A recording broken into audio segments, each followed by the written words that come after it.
The final session of the conference is titled Prehistoric Backdrop, Techniques of Documentation and Aspects of Interpretation. The session will be moderated by Pallavi Gokhale. I request Pallavi ma'am to please take the stage.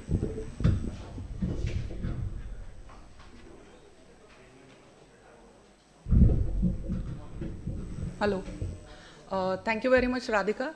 And it seems the last 2 days were probably pretty hectic mentally, so people are still gathering. But said that, we will still start the last and final session of this conference. I thank Tejas Garge sir and Directorate for organizing this fantastic conference for the prospective, let's say prospective World Heritage Site of Konkan Geoglyphs. And I myself am thankful and honored to be a moderator for this session. So it's an opportunity for me. Let me welcome my first speaker for this day, Akiala Imachen. She is a doctoral PhD student at Deccan College, Pune. She has recently submitted her thesis. Her topic is Geoarchaeology, Correlation of Lithic Assemblage in Context of Geoglyphs. Probably the subject which we all are thinking and asking ourselves about.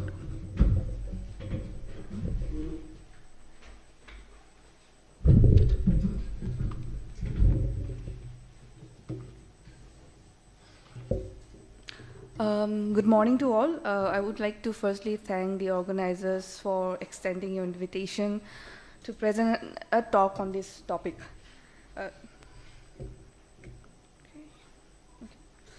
This presentation is going to be more of an open discussion, as we are yet to unfold the mysterious and colossal markings that are etched on the laterite.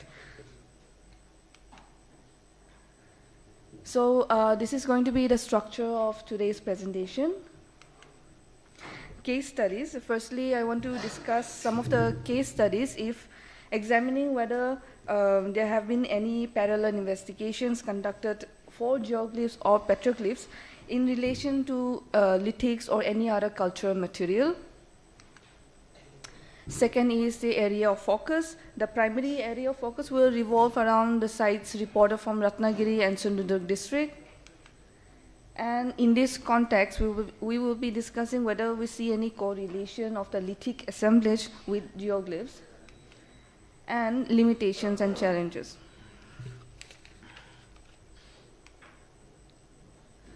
So case study 1, this is a petroglyph site which represents one of the largest concentration of indigenous rock art located in Northern American plains. The research paper talks about the experimental study that was carried out in order to understand the petroglyphs. The study was also aimed to understand the technological material used in creating rock art, particularly petroglyphs. And also the main goal of the paper was to identify the suitable material that closely resembled the tools that were used to create the petroglyphs. So earlier, a survey at the site led to the identification of artifacts made on chert, obsidian, and bone tools, which the author believes could have been used to create petroglyphs. So the author also suggests that bone tool, antlers, metals, and lithic material each would have a unique use-wear pattern caused by the abrasion on sandstone. For example, chert flakes were considered less ideal for etching petroglyphs due to difficulty in manipulation, quick dulling, and poor cutting through the sandstone particles. Similar observation was carried out on the obsidian, but it produced a more linear lines and clean lines. Antlers, on the other hand, were easy to manipulate, had less dramatic use wear, and did not need frequent resharpening. They produced smoother, faded lines resembling many petroglyphs. Steel tools were also carried out, easy to handle, produce well-defined lines, and cut through sandstone very easily. So the author concludes that different raw material results in distinct petroglyph characteristics, and the choice of material might have depended on factors like availability, easy to use, and personal preference of the artist. Lastly, the result of the experiment suggests that bone or antler tools were most likely used to carve the petroglyphs, as they produce more similar results which when compared with the real petroglyphs. So coming to case study number 2, this is a geoglyph site located in Russia. The geoglyphs here depicts the contour of a moose, which was created by placing large to small stones. Excavation at the site revealed a complex stone structure consisting of large stones outlining a figure. The paper also discusses the challenges of dating the geoglyphs due to absence of specific dating material. However, they also made an attempt to know the tentative chronology of the site. So this was done by observing the accumulation of humic soil over the virgin soil, which formed during the early Holocene. And the stone tools resembling pickaxe were also observed during the excavation. So the gradual and uniform accumulation of the soil in the high mountain and the discovery of stone tools have led to the researchers to believe that this site could be dated between 4000 to 2000 BC. So now turning our attention to the area of focus.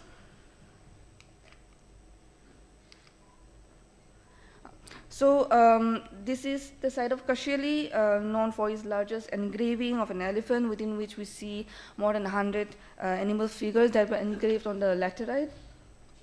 So in 2019, during one of the surveys conducted by Geoglyphs and Deo, collected few artifacts from the surrounding of the geoglyphs. And although the collections were very less, they also made few observations. So the late Paleolithic artifacts made from sandstone and quartzite were collected within a distance of about 100 to 200 meters from the largest geoglyphs. Microliths made on siliceous material consisting of blade element are also collected within the vicinity of the geoglyphs. The artifacts appears to be transported for a short distance due to surface sheet wash. They also observe unmodified pieces of sandstone and quartzite, possibly suggesting manuport rather than natural deposition. And their collection comprises of small size cores and flakes. And some of those flakes display utilization mark, but most of them appeared fresh. So on the basis of typology, a pre-microlithic phase is suggested, followed by a microlithic phase. They also suggested that flaking activity might have been conducted at a site once they had brought in the raw material. So now moving on to the site of Kurubi, this is the location where we where we visited the first day. This also featured large number of engravings on the laterite. Rizwood and his team, during one of their field exploration, collected few number of artifacts from the site made on sandstone and quartzite. And although the analysis of the artifacts are still ongoing, and we are going to publish the result of the analysis very soon, a preliminary observation will be presented today. So a total of 123 artifacts were collected from the site. Artifacts are predominantly made on fine to medium grain quartzite. The assemblage comprises of cores, debitage, flake tools, and unmodified glass. A large number of artifacts are complete compared to the broken artifacts, and these broken artifacts are majorly subjected to post-depositional damage. Abrasion rate are also observed, but they are very mild. Cortical coverage are also observed on high number of artifacts, and the artifacts have also developed various degree of patination, and this patina color varies from reddish to brownish color. And we also observed iron pellets encrustation on some of the few artifacts. We also observed natural class of quartzite and quartz, and these natural class were most probably used for flaking.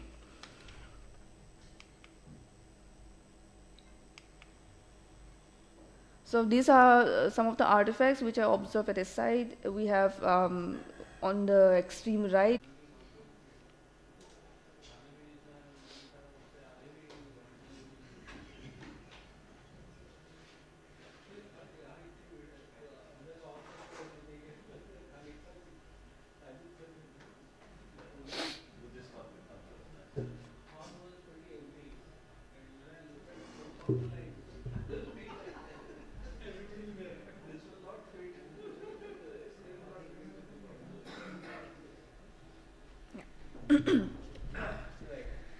Okay,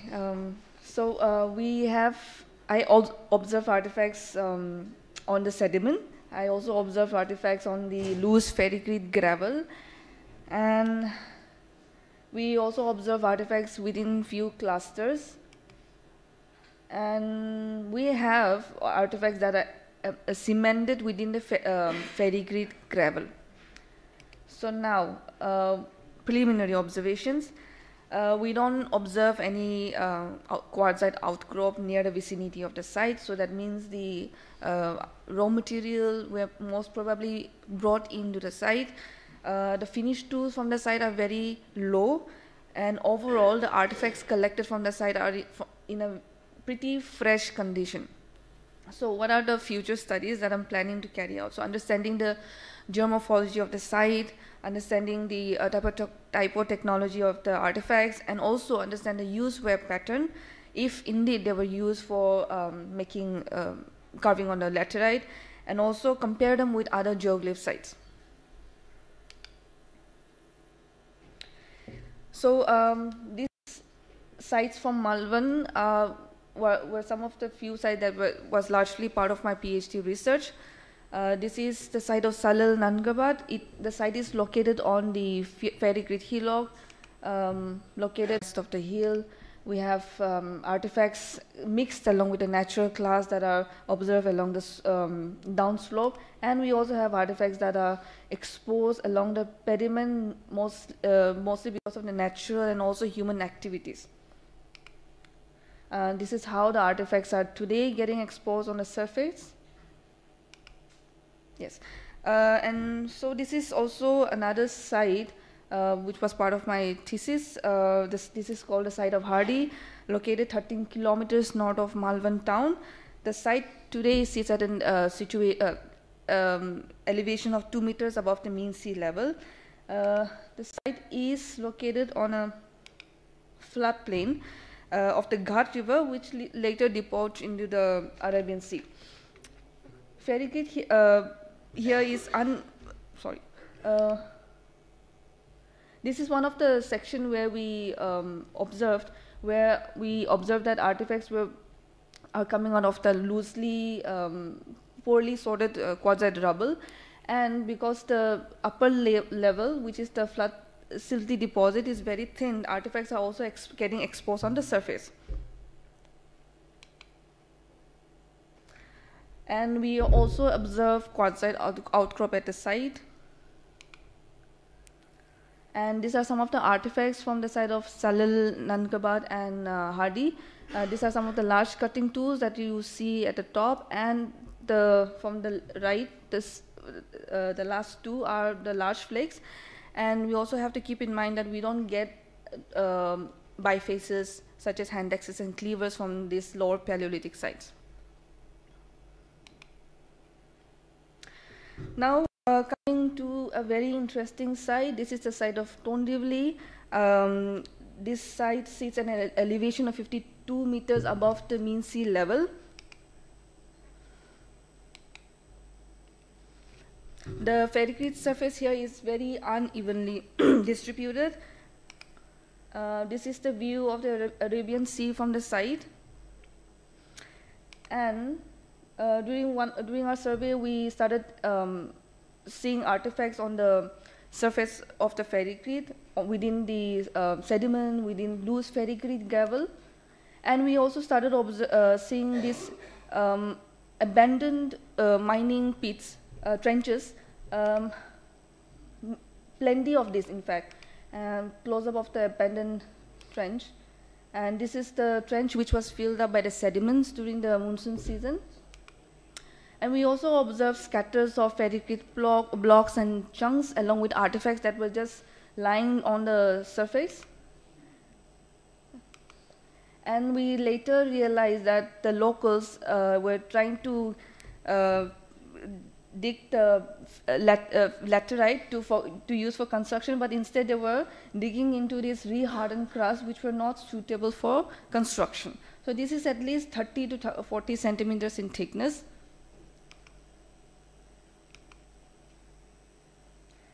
Another close-up of artifacts that are embedded within the ferricrete gravel.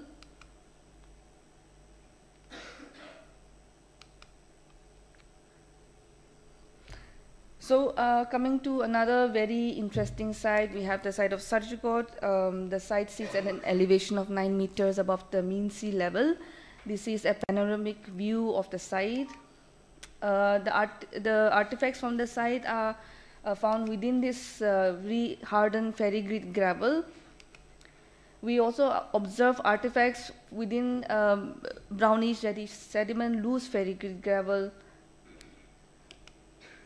And I think Ashwin had also spoken about this site in detail, but I won't go so much in detail. But what we are concerned about is the layer that is above the red line. So that is at least 30 to 40 centimeters in thickness, within which we are getting artifacts. So he had, I think, for the past 3-4 days, he had been explaining what secondary laterite is, how do we observe those laterites. So this is what we are seeing. So within this layer, we are getting artifacts made on sandstone, quartz, and they're all mixed together. They're getting eroded, getting redeposited, and getting re-hardened. So now, coming to the correlation of lithics with the geoglyphs. Currently, it is very challenging to definitively establish whether we see any correlation of the lithics with the geoglyphs. The uncertainty of this lies in the fact that the stone tools that are being discovered in the proximity and on the surface of the geoglyphs, we don't know whether they were utilized and discarded by the makers of the geoglyphs. And another challenging factor is that we are not finding any other cultural material with these geoglyphs. So looking at the overall assemblage of the reported sites, we have sites right from Lower Paleolithic, Middle Paleolithic, and the late Paleolithic cultural period. The artifacts collected from the geoglyph sites are in a very pretty fresh condition. So now the bigger question arises, how do we correlate these artifacts with the Konkan rock art, taking into account the diverse stone tool typologies which are associated with various cultural periods, signifying human habitation in this region over thousands of years. I don't have the answer for this yet, but how do we get a closure on these geoglyphs?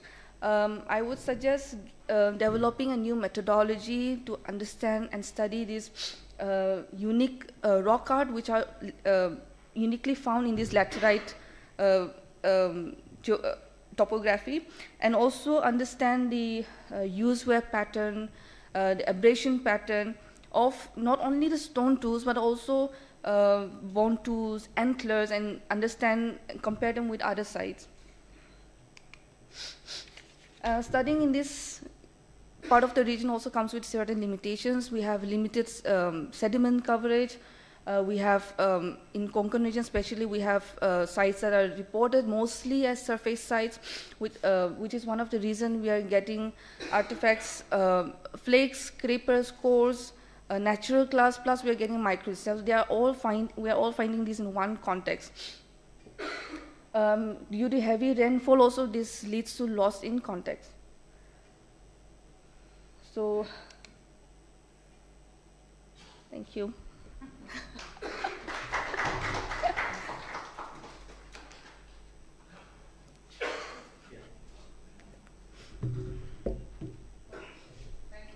Thank you, Akyata. Yeah, next question. Yeah.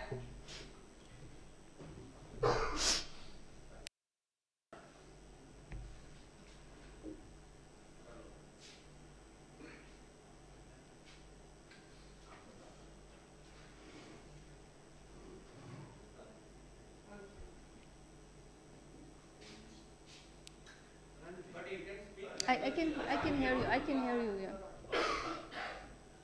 Congratulations, it's a good places to us. And I think you have said plenty of the artifacts you have been find out in the vicinity of your study area. Have you got any working edge of that one? What? It depends on what kind of working edge we're talking about. Like what? So what you have in they are utilizing for the geoglyphs for So that I don't know. I have to now look into this. It's a research problem for very important. Yeah. So now, yeah, such a collective evidence. exactly. We also have to look into using bone tools, antlers, iron tools, and compare them. Right, right. So we are not getting antlers or bone tools. Utilized for this purpose or not? We have to Yeah, yeah, definitely. so that's why that Yes, yes, that's a big research problem for me. Thank you. there are two factors. Yeah. Have you also found some sort of number one? And number two, these are surface scatters or having to explore some sort of the water channel on which Yes. So all the sites which I've mentioned, 4 or 5 sites, they are all on surface. They are all surface scatters. Especially in this part of the region, we don't find any river sediments that we see in Narmada area or Godavari area where river sections are there. So here we are seeing only on the surface, on the ferrigrid gravel, on the sediments, or within the cemented ferrigrid gravel. no, I just am interested from origin of this water channel to We have to look into that. Now we are just so you have not done it. yeah I have just observed at the lower reaches of the river, right? Now we have to go upstream and check. To explore, suppose you select one water channel and from this the source origin to this sea, then explore then see Yeah, definitely. And then we do get hammerstones from the collections. from where. From all the sites, from all my PhD sites and Kudubi. So I have to look whether there are in fact, I have to look whether there is how many battering marks, how are the battering marks. I have to look for patterns in that. You have the battery marks. Yeah, in few. Why didn't you show it? Still in a very preliminary stage. We're still yet to publish the analysis. So after publishing, I'll. After publishing, you will show it. Yes, I will definitely show. Yeah. Not before that. Not before that. Just a few queries. Geoglyphs and Leo, they have published. They haven't. There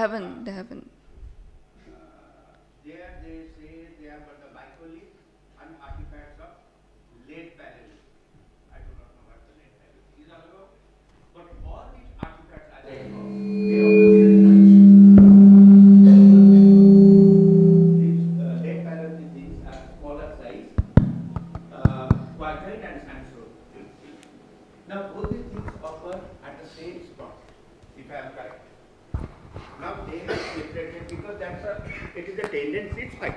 There is a tendency to separate these things from the smaller artifacts. Call it as a. You will be audible on YouTube also. Okay. So we will be separating it from these artifacts and the microliths will be separated. I have got a small suggestion, don't do it at the initial stage. Try to locate how many sites are there. For example, Kudopi, you are not getting microliths? No, not that of.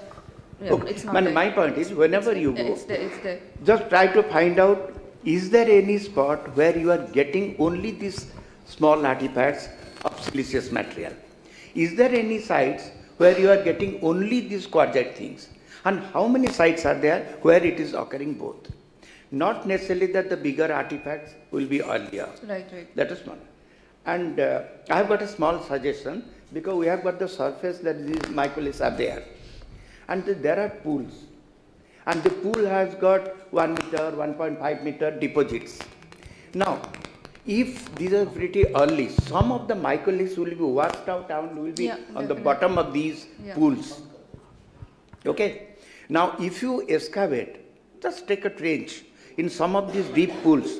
If you find some of the artifacts, and if the complete sediment has not undergone any disturbance, probably we will be able to date it, either by OSL or some other thing. Possibly. So that will be one of the possible dating methods can be tried. I think from the side of Kudobi, which you have seen. And you must select the water channel having some sort of the geoglyphs. So that you can correlate on. Yes, I'll do that definitely. Can I ask one question? So just a quick one. As a student of this topic, if you have to prioritize between data and methods, what would you prioritize? Do you think we need new methods and we spend more time in near future on that? Or you think that we still don't have enough data, so we first have more data and then use different methods? Can it be simultaneous? Can it go to Ideally, yes, but no, just what do you think? What is your feeling about it? I think without data, we cannot formulate a new methodology. So maybe if we have a preliminary data, we can understand the problem within the data and then formulate a new methodology. I think so. I don't know. I don't have an answer. It's okay. No problem. Okay. Thank you. Yes, sir. Yeah. You have a question? Have we looked for any source of quartzite around Kudopi? No, we are yet to visit the site. So it seems it's near Atsare River. So how far that would be? Walking distance? 3 kilometers. 3 kilometers. Yeah. So that I have to. Not aerial distance, walking distance. Aerial distance. Okay. Yeah, that walking distance will be around 5-10 kilometers, I guess. Right. Sure. Thank you so much. Thank you.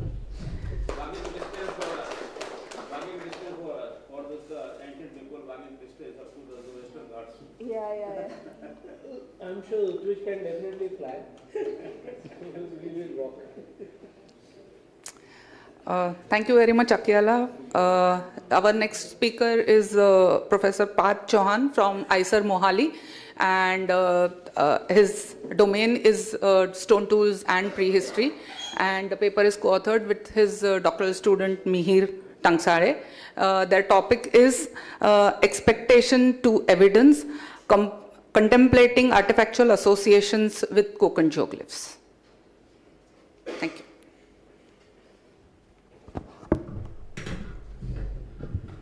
Good morning, everyone. Thank you, Pallavi. So actually, Akayala's talk has made it a bit easier for me to talk about this topic.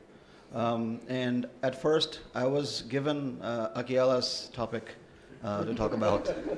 And then I realized that I don't have enough experience in the Konkan zone. And we haven't collected artifacts. I haven't analyzed the artifacts. I haven't seen most of the evidence. So I couldn't really talk about what she has talked about. She is more familiar with that. But some of my presentation is mostly about my observations, my opinions, and general suggestions about what we're finding, and what we should expect and what we should not expect in terms of archaeological evidence. And at the end, I'll talk a little bit about the age of the petroglyphs as well. Now,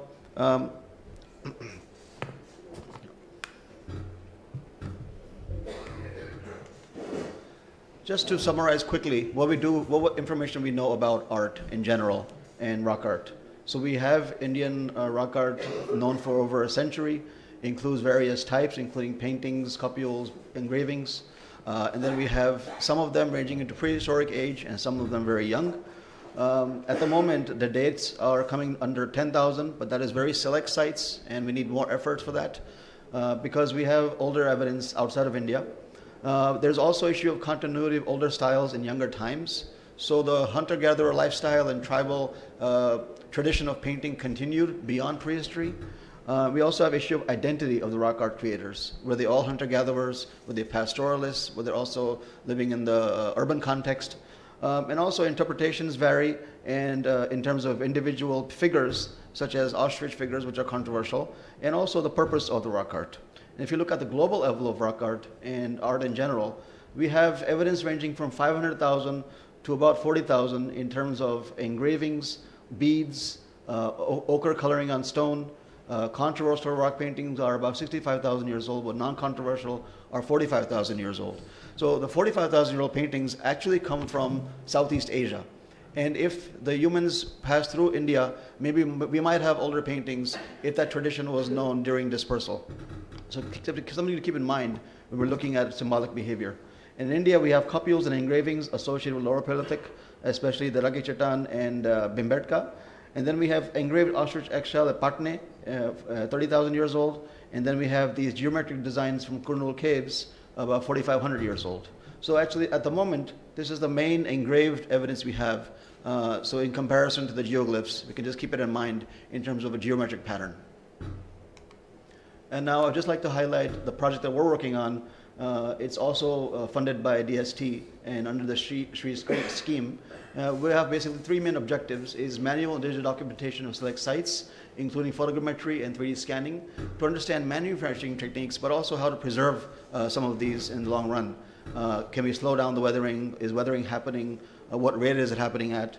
And then we need to compare these Konkan petroglyphs with rock paintings elsewhere, especially closest sources as well as rich sources. And finally, we're also having a component of educational workshops on rock art documentation and analysis, one of which we recently held in Goa. Now, just highlighting personal purposes of geoglyphs, these are just random thoughts to show you probable explanations, and these are covered through various publications for other rock art in the world. So we have, for example, very common things such as territorial markers, cultural markers, storytelling, etc.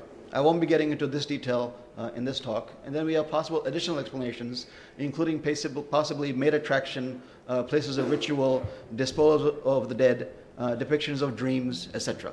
So this is just from a global scenario where various researchers have offered explanations for different types of rock art.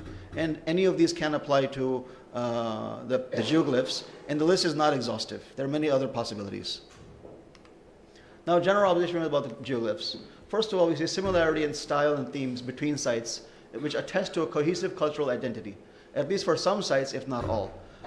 At the moment, we should not separate them into different cultures, like the simple ones are one culture and the complex ones are a separate culture. We need to understand if they're all contemporary, if they're all maybe the same people or different people. Some sites are visible from other sites. For example, Barsu and Goval. So this indicates visual and spatial connectivity between groups and movement across the valleys. And then most geoglyphics were not made casually as secondary, unintentional, and spontaneous behavior. They were pre-planned, raw materials are brought from elsewhere, and it involved a lot of effort and thinking. And also required ecological and geological knowledge accumulated over time. For example, the population would know which areas have rocks and which areas do not have rocks, especially in terms of cemented gravels, as Akiela showed, for example. So we have a lot of these occurrences on the landscape which require memory. And the landscape is not full of isolated figures. Most of these are clusters. So that is also very interesting, suggesting that these locations, once they were engraved, kind of attained special significance, and then other people continued making engravings, whether the same culture or same generation or different cultures and different generations, we don't know that. And just want to highlight what is not found archaeologically at these sites. Some things we know in terms of stone tools at a general level. We cannot assign classifications such as Lower Paleolithic or Middle Paleolithic or Mesolithic at the moment, but we don't have pottery, we don't have diagnostic stone tool technologies, we don't have any evidence of manufacture. And even if we find evidence of manufacture, we will need to do microwear analysis and ready-to analysis to prove they were used for manufacture of the geoglyphs. We don't have consistent caches of maniports, even though we do find isolated cobbles on the landscape, which are brought by humans, because the cobbles don't occur geologically on the landscape. We don't have evidence of associated habitation or metal artifacts or slag, etc. No bones or fossils, and hardly any evidence of animal domestication or other younger adaptations are depicted.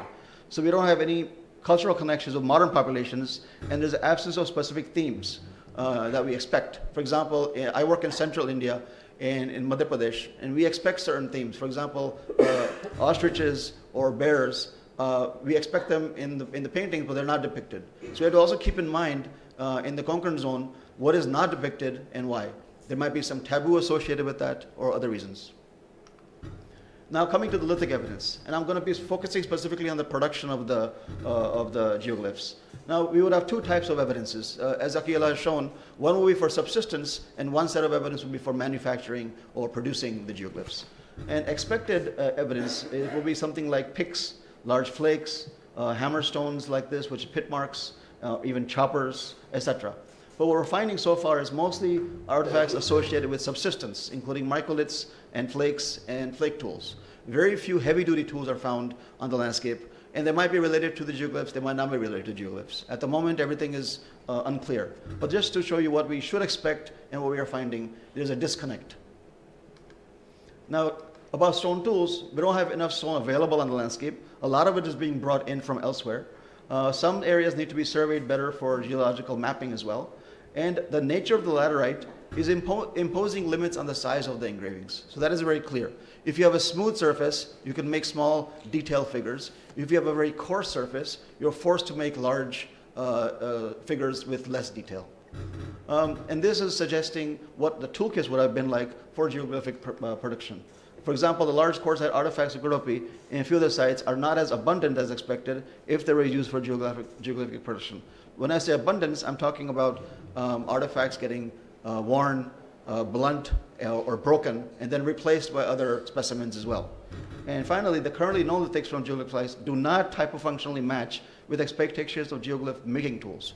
So what we're getting is more like subsistence tools, but not geoglyphic making tools. And then understanding the disturbance of sites on the landscape. What we have to keep in mind before we interpret the lithics, the geoglyphs, and other evidence. One thing is that both Paleolithic and Mesolithic evidence is spatially associated. All three data sets can be temporarily separate. They might not be contemporary or connected. There's also issue of not finding lithics at some sites. They could have been washed away because of monsoon rains and other processes. They could have been utilized there and then taken elsewhere and discarded. Or simply other materials were used and we're not expecting stone everywhere. There's also a challenge of separating two types of toolkits, if they were stone tools, instead of subsistence versus geoglyph manufacturing. And then the connection with microliths. What I've seen is that the microliths everywhere, but on the other hand, a lot of them are natural. So we have quartz occurring naturally in the laterite, and because of trampling and geomorphic processes, these are actually getting into the archaeological record as a secondary deposit. So we have to be very careful about which flakes are human-made and which debitage and chips might be just because of trampling processes. And it's also possible that if we find diagnostic material, such as a hand axe or something, it could have been brought from elsewhere by younger populations. It might not represent presence of Australian populations on the plateau. But how do we actually identify that is a tricky matter. And then coming to production. We don't know which materials were used, whether it's stone or metal or both or other materials. And the cross-section we get in the grooves, for example, U-shaped to V-shaped, they vary from site to site. And some of them require precise tools and some of them require general tools. We don't know how much time was spent on each geoglyph, the number of individuals involved. How were geoglyph locations selected and preferred?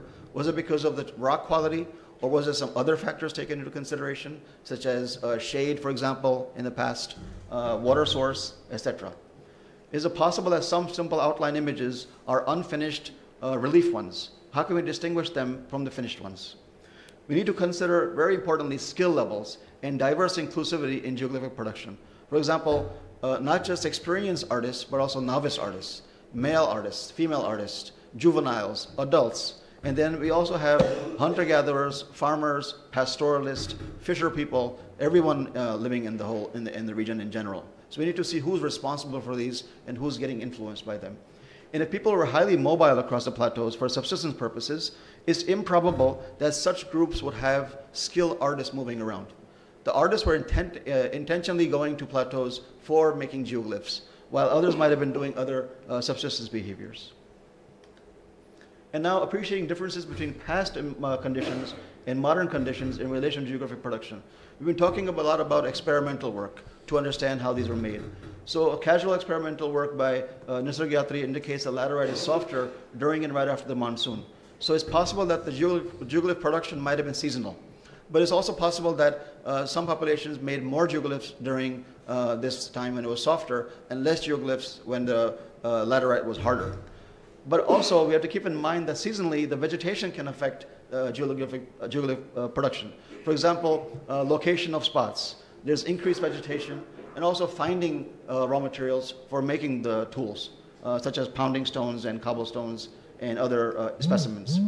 And experimental observations also at the moment, in preliminary stage, we have to be cautiously. So just because we can replicate something in one way doesn't mean that they did it in the same way in the past. It's possible that there's multiple ways of replicating something that we think, that we see today on the landscape.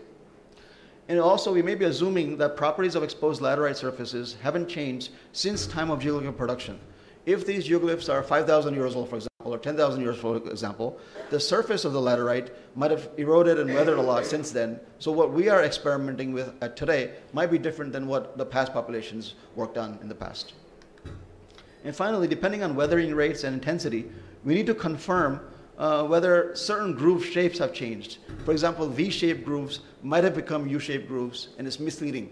So instead of using stone tools, they also could have used metal implements, or even finely made stone tools like flakes and picks. So just to keep this in mind, over time, the sediment accumulation can be happening inside the grooves also, not just outside the sites. And then coming to the issue of habitation evidence, so far we have no habitation evidence, but if you think about it, what should we expect on a landscape without sediment accumulation? As we know from geology and ecology and general observations and publications, there is no sediment accumulation. So how do we find stratified sites? What should we expect, first of all, in terms of geoglyphs? We have stone tools for substances we can expect. We can expect stone tools for geoglyphic production, but we cannot expect certain things on the landscape. These are the things we would assume they're used for making them. For example, metal tools, or evidence of slag, remnants of hearts. And especially if they were making temporary shelter, we should expect and look for post holes, especially in a circular pattern or a square pattern. Maybe they were also making huts without post holes. So this is a bit tricky. Then thin layers of sediments with charcoal fragments indicating use of fire, and then use of stones and rocks for alignment, for making structures, and then looking for evidence of material brought from elsewhere, like shell brought from the beach, or other stones brought from geological context. So this is just some evidence that we should expect and look for. It is possible that a lot of these were found near water sources, but it's also possible that some of them were living in the valley, and some of the population was living on the plateau. We need to understand the ratio of populations moving back and forth these areas. And local rock shelters and caves may have been used, but we should be careful about linking them with the geoglyphs at the moment, until we have evidence of a contemporary connection. And now coming to the age of the geoglyphs. I'm not going to give you my opinion of how old they are. I'm just going to talk about what we have, like the hints from the known evidence. So for example, we have Pansaimal, which can be studied, because at the moment it seems to be buried under sediments. There's about 70, 80 centimeters of sediments next to the site, and it's possible that more engravings are buried underneath the site, underneath those sediments. So it's possible that we can get a minimum age by applying radiocarbon dating or OSL dating at this site. And in the Konkan zone of Maharashtra, we can possibly search for more sites like this that are buried. And we should also see that accumulation in clusters or randomly oriented figures suggests that there was different individuals over one generation or more. All of these were not made in one generation. They had a very lengthy time span, multiple generations. It could be a few centuries, a few millennia, which is probably likely. And now if you look at the minimum age, because there's a disconnect with modern populations, we can say that they're definitely older than 2 centuries, because there's nothing in the memory of living people today. And then if you look at the older evidence, if you look at, for example, evidence of rhino, according to communication with Professor Sate, is showing an age of around 2000, based on other sites indirectly. So we have maybe different sites having different ages and accumulation over time. Now, whether they are associated with a specific culture or made randomly is a different issue. We should also not equate crude-looking or simplistic engravings with prehistoric period and the more stylized ones as belonging to younger time periods. All engravings may be broadly contemporary and even made by the same people in some cases. The microlithic evidence, which is the most common lithic technology associated with the geoglyphs. In India, this technology ranges from 48,000 to Iron Age. So again, it's a very tricky thing to use microliths to give an age to the geoglyphs. Until we get something stratified, that we cannot say for sure. And finally, lack of domestication themes can also reflect young hunter-gatherers. Currently, we have no proof that any of these geoglyphs are prehistoric age. Because we have a lot of continuity in India in terms of material culture, in terms of farming practices, in terms of land use patterns, we have to be very careful about associating some of these figures with a prehistoric lifestyle automatically. It's possible that the prehistoric lifestyle is very young, what we're looking at, and not actually prehistory age. And finally, just key research questions to consider for future research. Can we use GIS and other methods to predict locations of sedimentary deposits where geoglyphs may be buried? And two, redeposited archaeological materials once contextually associated with geoglyphs. So we can use, for example, GIS to model flow patterns on the landscape after monsoon, even between seasons, to see where the materials might have accumulated. As Dr. Ota said, some of the material might be in pools of water, which can be investigated and excavated and dated. But also, other materials, where is it going on the landscape? Some things have to be preserved on the landscape, some things have to be redeposited elsewhere. So where is that going? We can do that through modeling. Which assemblages were contemporary and technologically associated with geoglyphs, both for subsistence and for manufacturing the geoglyphs? Were geoglyphs also made using other materials besides stone and metal? We also have bones, wood, antler, ivory, bamboo, etc. So we need to keep a range of things in mind and not just stone or metal. There's a lot of options. Did the geoglyph makers and other past populations occupy the plateaus only seasonally or all year round? Even though water sources are there, dispersed everywhere, like in terms of seasonal streams, pools, and depressions, we should keep in mind that it could have been used seasonally as well, just passing through, or habitation was occurring only a few months of the year. And finally, can we identify evidences of past landscape and ecological modification at local levels? For example, extensive vegetation burning. This has been happening since Paleolithic age, where large fires were created to change vegetation, to rejuvenate the landscape, and sometimes to drive out fauna for hunting purposes. So if this has been done repeatedly on the landscape, there should be evidence of charcoal, there should be evidence of burnt laterite patches, and other various signatures. And can we identify, what geographic areas represent origins of stylistic influence? So this is what I'm talking about in terms of proximity. At the moment, the entire region of Maharashtra, we only have paintings in the northeastern part of Maharashtra, near Nagpur. But in the other areas, closer to geoglyphs, we have paintings, basically the closest ones I think are Karnataka. So we need to see paintings from Gujarat, from Madhya Pradesh, the surrounding zones, and Karnataka, to see if there's any similarities in style. Because at the moment, we have the paintings that are dated from Southeast Asia and India and other places. We know that they go back to 45,000 years old. But we don't have any ages for the engravings. But if there is influence from paintings to engravings, we can try to connect them as well. It's also possible that some designs are indigenous, no connection with the paintings at all. So this needs to be confirmed properly and systematically by looking at the sites geographically. I would like to thank the organizers for inviting me and giving me this opportunity, and my colleagues and my students who have been working in the field, as well as funding agencies who have sponsored our projects, and the respective organizations. Thank you very much. Thank you very much, Dr. Path. Questions? Yes.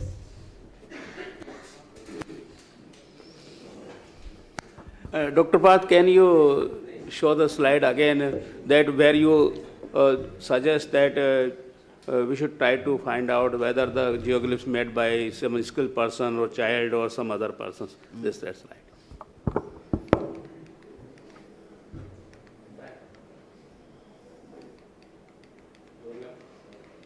Not working. ये bag नहीं जाएगा, वहाँ से जाना पड़ेगा।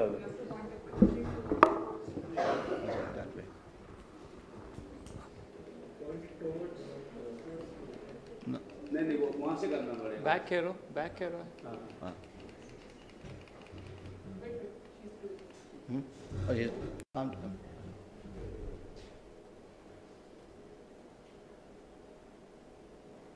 नहीं ये बहुत आगे निकल गया।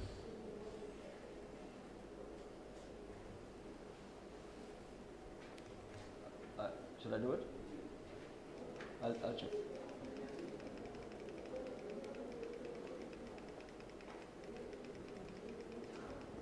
Yes. Yeah. So you have suggested so many things. So can you suggest that how these points can be achieved or can be studied? Right. So distinguishing them, one thing can be, for example, if we find handprints or footprints engraved. Geoglyphs. Yeah, I'm talking about the geoglyphs. If we find, for example, recently in paintings, what they have done is use geometric morphometrics to distinguish between male hands and female hands. That is one thing we can do, looking at anatomy. We can do that with human figures as well, and with footprints as well, in some cases. Then we can also look for evidence of associated artifacts. If we find stratified evidence of only Chalcolithic pottery, for example, anything that's associated with that time period. So, we are talking about the geoglyphs. Need to measure skill levels and diverse. Yes. The male, female, juveniles, adults. Yes. How can we? So one is experimental archaeology. One is association by artifacts. One is using geometric morphometrics to distinguish between different ages, because it has been done successfully with footprints in fossil context. And we cannot, of course, do it with every single figure, but we can get an idea based on, because we have a lot of misrepresentation. A lot of these are anatomically inconsistent or disproportionate. Some figures are very well made in terms of we can identify the species of the animal, and other animals are more controversial or not well made. So we need to consider these possible factors influencing the quality of the geoglyphs. Yes, sir. Thank you for a very comprehensive overview. Looking at the retrospect and prospects of further research in this area. As I understand the landscape, it is so low relief. Maybe the relief is towards the escarpment, but already denuded surfaces were stable surfaces where these geoglyphs were created, and they have not been subject to any kind of post-formation processes, in the sense that sediment cover is so low or so thin, things like that. It has remained stable as such, and the lack of habitation evidence in the proximity of all these geoglyph sediments sites does suggest that this was associated with a nomadic community. We have to trace where these nomadic communities are there, and then we should try to establish the connect between these geoglyphs. And I do understand that they don't belong to one and the same time plane. There is a diversity, temporal variation from one locality to another locality and so on. But the dearth of raw materials resources is one thing, and that availability of raw material resources, there's no need that they should be in the proximity of this site where geoglyphs were produced. They could be transported from even tens of kilometers from the site where geoglyphs were manufactured. And then the absence of typical hard rock, which could serve as either a chisel as a hammer, is one thing which really is a puzzle to establish the relationship between the raw materials available in this area and the way in which geoglyphs were produced. And then you mentioned about the presence of quartz veins in the laterite. I'm a little worried about this statement. They're not veins, but pockets of quartz. Embedded in the whether laterite, it is quartz, yes. Because quartz is a vein in the... I meant by quartz veins in the basalt and quartz pockets in the laterite. Quartz veins are typically in the igneous granitic bodies, whereas cryptocrystal and silica like chalcedony are part and parcel of basalts and things like that. I just want that distinction should be made here. Right. Quartz does not occur in basaltic terrain. No, I mean quartz embedded in the laterite itself, on the surface. Even through transportation it is not possible because there is such a vast basaltic terrain here.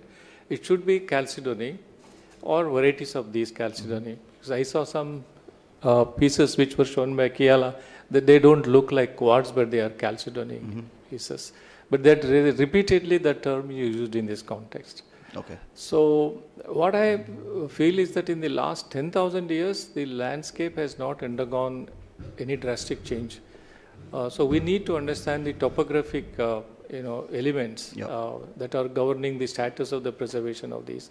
That's why I was suggesting using GIS modeling. But except seasonal grass cover, I don't see anything else covering these geoglyphs. That's all. And the aeolian activity is very, very minimum in this region, so that you don't have any aeolian deposit covering these surfaces. Right. Thank you. Thank you, sir.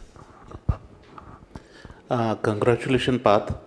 Have you studied any ethno study in that area? No, we're not doing ethnoarchaeology. The other team is doing ethnoarchaeological work, actually. Good. Thank you.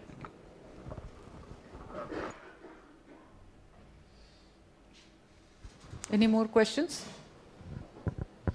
Okay. Thank you so much. And thank you so much for showing all those possibilities that we must keep our mind open to. So our next speakers are Riza Abbas and Tejaswini Afre. Riza Abbas is a director at INHCRF in Nasik. Their topic is understanding the compositional structuring of Mesolithic symbolism in Indian rock art with special reference to Konkan geoglyphs, a semiotic approach. Welcome.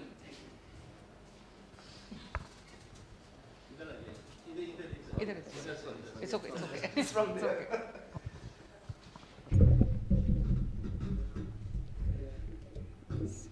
Good morning, everyone. So first of all, I take this opportunity to thank Tejas Bhai for inviting me to present the paper on this podium. Yeah. So, okay. Light like this? Okay. So this, okay, okay, great. So only upper, like this? Oh, I don't know. Yeah, this one, no? Yeah, yeah. So this paper is about understanding the compositional structures of the symbols, various symbols that we find in the Mesolithic depictions, especially the ones which are filled in with geometrical symbols and designs. It's just an idea, sir, and like I need comments from you people. You're means like you are all experts, so this is just a beginning. Means like I'm just trying to make some sense of these the feelings which are present inside this most of these depictions. So as we see that during the Mesolithic period in India, a diverse range of complex figurative and non-figurative rock art forms emerged, and comprising abstract symbols and geometric shapes. Most of the found in animals and human forms. And these art forms are symbolic, representing something else through metaphorical or graphical means. Essentially, they served as communication tools that conveyed meaningful messages only understood within a socio-cultural context. As such, they are capable of shedding light on the prehistoric communicative behaviors that are yet to be analyzed and interpreted scientifically. However, interpreting the meaning of rock art symbolism is a challenging task, as shared cultural associations or contextual conventions enable these metaphorical manifestations of real and conceptual things to be accepted only by a particular group of people as an idea, concept, or object in a more abstract or subjective forms. In addition to this, the interpretation of symbol is based on culturally mediated understandings that develop over time and are shaped by cultural norms, values, ideas, myths, and beliefs. These symbols are not only inherently meaningful, but rather acquire meaning through social processes that involve communication, interpretation, and negotiation. And hence, these messages, the messages they convey are often multi-layered. So it is worth noting that outside functional zone, people may perceive and interpret these symbolic icons differently, as they do not have any direct or inherent connection to their referents.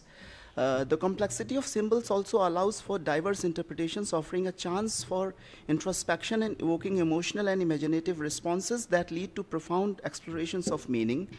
Despite the limitations in understanding prehistoric semiotics, rock art remains the only medium for comprehending early symbolism that conveyed abstract concepts associated with reality or with prehistoric beliefs and ideology.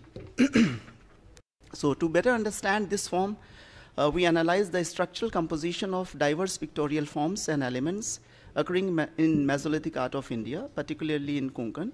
We identified a basic form that reoccurs with different sets of forms, opposition with other forms, combinational patterns, context, and distribution, and their relationship with other manifestations. So this is the objective. So to analyze the cognitive and cultural behaviors of late Pleistocene humans and Holocene humans in India. So it is based on that we have lots of figurative forms that are present in Mesolithic art in Central India, Western India, and in in other parts of India. It's just a beginning, and we will try to understand how to interpret these symbols, and many a times it is very subjective also. So what we have about early symbolism. So these are the different types of sets of manifestations that were formed inside most of these figurative forms, and even non-figurative forms also. So these are in forms of maze patterns, loops, whorls, herringbone patterns, and many such symbols are present throughout India. So now we are left with only the symbols and intricate patterns. We don't know what to do with this, how to interpret them. So this is the basic problem. So this is the different, these are the animal forms where we find different types of figures filled in with different types of geometrical designs. So what information they can impart? Our knowledge and comprehension of rock art is limited to certain styles and techniques and graphical presentations only. So basically these symbols where the narrative tell us some narration, they narrate something. They narrate about some rituals, some sort of metaphors, some beliefs, practices, as well as like abstractions of real things, or some unreal things, or some unseen things. We do not know anything about this. So somewhere of religious purpose, somewhere for cosmology, mythology, magic, etc. So what we have understood about these symbols. So it has been also argued that this repeated use of similar symbols and designs point towards a meaningful exemplification by the inscriber adhering to ritual ideological observance protocols rather than artistic endeavors. Richard Bradley interpreted it as a series of symbolic messages that are shared between artifacts and natural places in the landscape. So he further discusses about the cultural setting of rock art carvings and how they can be interpreted about the ancient land use and the creation of ritual monuments and the burial of the dead. So we have certain sets of symbols that were used for communication and different types of landscapes that they were used. So what else can be understood out of this? So like as a part of our research, we assume that ancient symbols served as a communication tool that conveyed meaningful messages only understood within a specific socio-cultural context. And these symbols can provide valuable insights into prehistoric communication behaviors. So if we can understand something that they have played some role to communicate certain ideas, how to interpret this? So these themes, like the earliest forms of artistic expressions was through rock art that we know, and some other material was also used for that. Where ancient symbols were etched into rock panels or conveyed larger themes. So here, the purpose of this study is to analyze the structural components of Mesolithic rock art, and we will conduct a statistical correlation test to comprehend or to compare the basic elements of their combinations, which will enable us to identify the textual qualities necessary for the effective communication. Through this approach, we can aim to discern the underlying pattern and essential features of Mesolithic rock art, which will contribute to a more comprehensive understanding of this art form. So this is all about communication. So to achieve successful communication, all of these elements means the elements like there is a message, then it is transmitted, then there is a decoder, and then he understands that message. All such things are necessary for communication. And to achieve successful communication, all these elements must work together harmoniously with a fixed pattern of symbols within a social context where they are understood. So we have to see how communication works in a system. So here we have used certain methods in order to gain the comprehensive understanding of structural composition of diverse pictorial forms and elements prevalent in Mesolithic art of India, particularly in Konkan region. We have specifically selected certain composition, basic forms and elements that are present in the Mesolithic art. And this endeavor seeks to analyze and interpret the various pictorial forms and elements that we have observed in the region.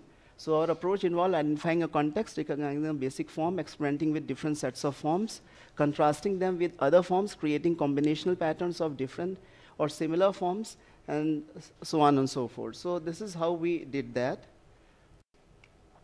So here like we have context, basic forms, occurrence of forms in form of lines, triangles, loops, etc. Then combinational patterns, they occur sometimes triangles occurs with loops, sometimes with herringbone patterns, sometimes with longes and so on and so forth.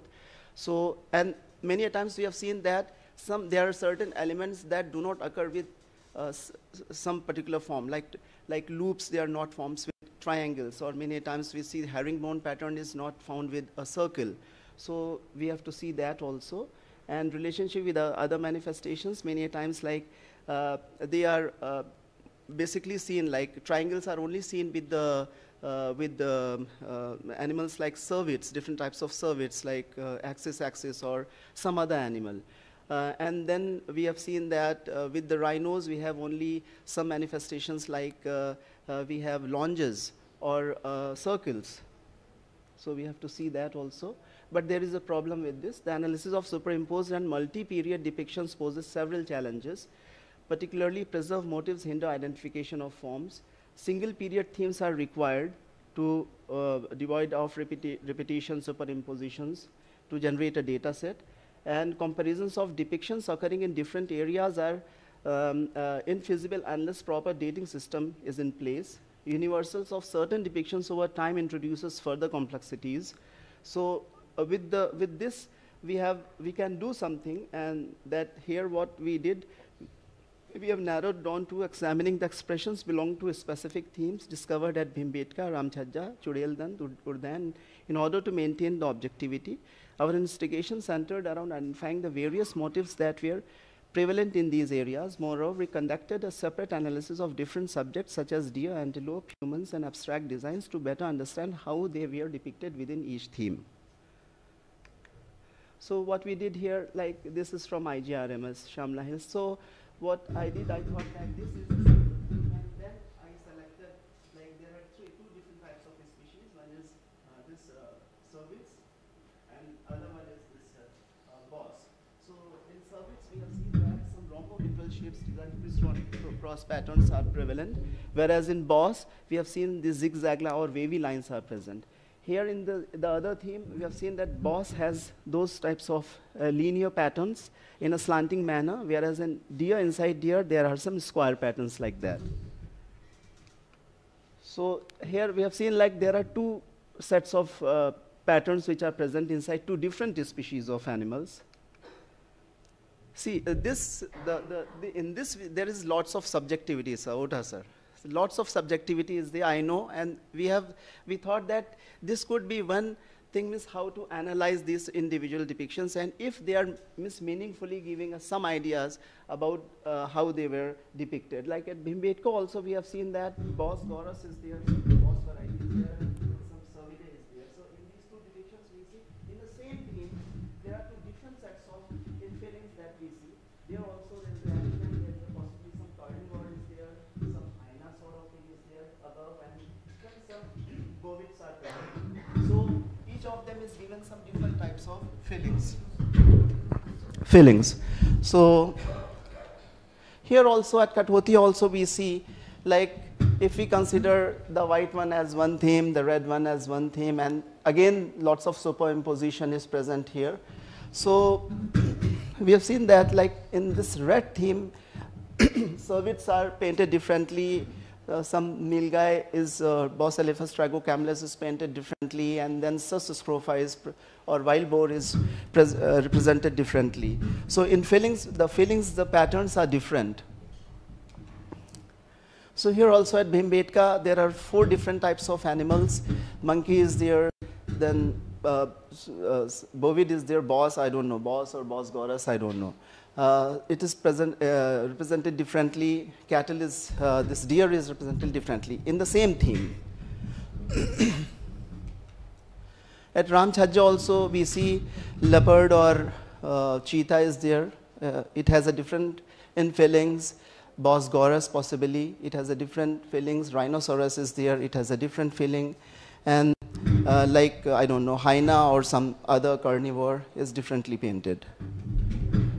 At Ramchhajja, again, here this rhinoceros is there, then some bovid is there, the cervida is there. So these have different sets of fillings inside their bodies. like these are the deer depictions of different areas, but like these are different units from different shelters.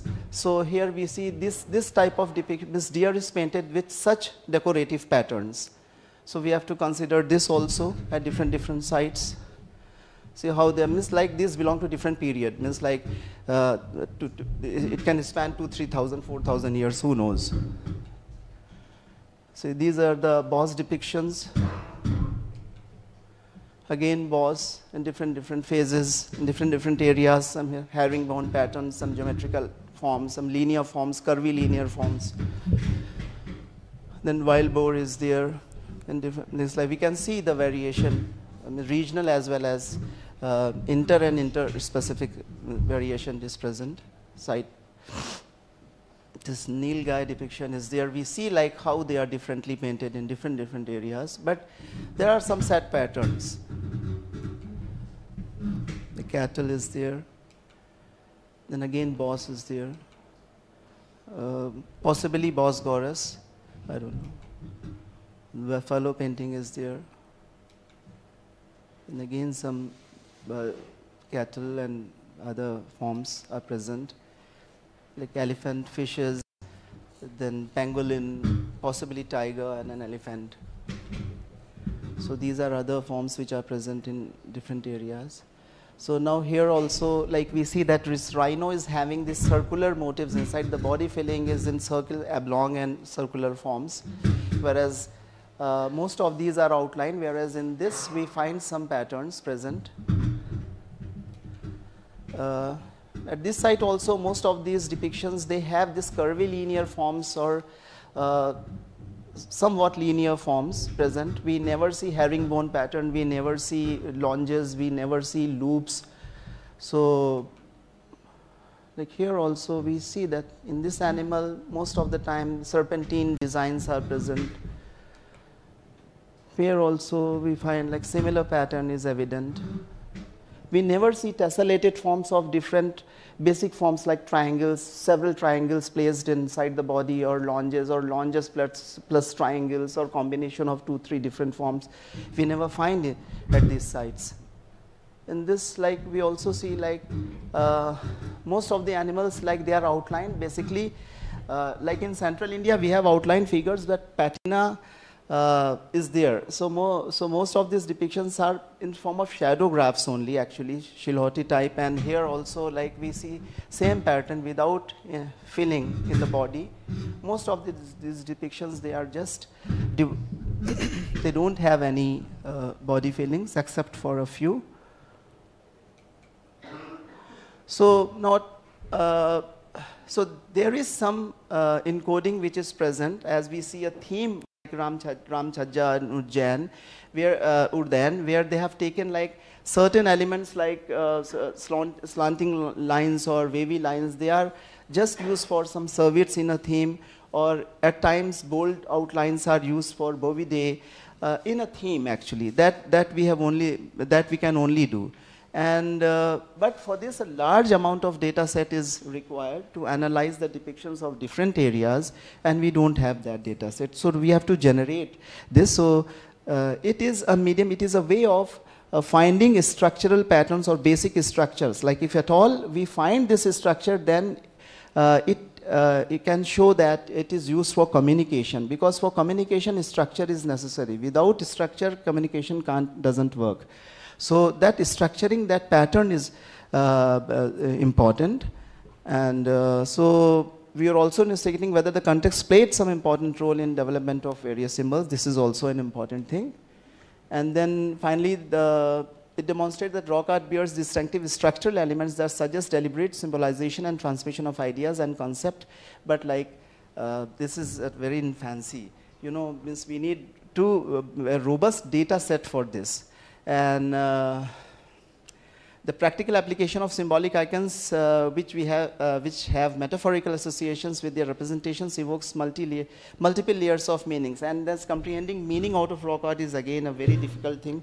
And like without ethnographic analogies and parallels of understanding how a symbol works, it is very difficult. And there is such a huge time gap between the present and the past that there is no link to connect this thing. So we do not have anything except for these symbols and designs. So it is up to you, up to us to interpret them scientifically and form some ideas, basic ideas to have a meaningful encoding of these symbols. Thank you. Sir, this is just a beginning. So like last week only we thought why not to present on this theme, because earlier I was not having any idea on what we should present our paper. So like we have developed this last week only. So it has so many loopholes, I know. So many drawbacks are there in this. And of course we need a very robust data sets from across the India. Then only we can apply this thing to the rock art sites. Yes, sir, please. I have a small suggestion. Yes, sir. It's a very good initiative in fact. Yeah. It takes a lot of time Yes, to sir. collect the data. Yes, sir. This can be interpreted, what I am saying, in one way. All these ethnographic presents, particularly Bhimbetka and other things, there are some of the symbols still. It's there in Bihampur, all these Bhil and all that. Right, sir. One is folk art. Yes, sir. In Madhya Pradesh, you have got a lot of these decorations on the cattle. Yes, body. sir. Yes, sir. Yes, That sir. one. Yeah, yeah. Then tattoos. Yeah. So these need to be collected. One, Okay, along sir. with this. Okay, sir. Then the other way, there are beautiful books, symbols in ancient India. I was telling something. So they collected all the symbols in the ancient India that occurs in the ancient literature and the meanings. Books are there. Okay, sir. The intervening period, this will take a lot of time. Yeah. We have got the symbolic representations in the sculptures. Yes. We have got the symbolic representation on the potsherds. Right. So we can, see a complete continuity. Right, sir. We can trace it back, and at many places, ancient Indian symbols have been interpreted. Right, sir. It may take some time, but it will be good work. Thank you. Thank you, sir. Thank you so much, sir. Any more questions?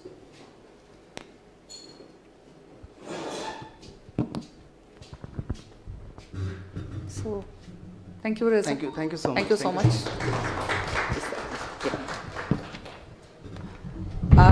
I request all of us to take a short tea break, and we'll be back in 15 minutes.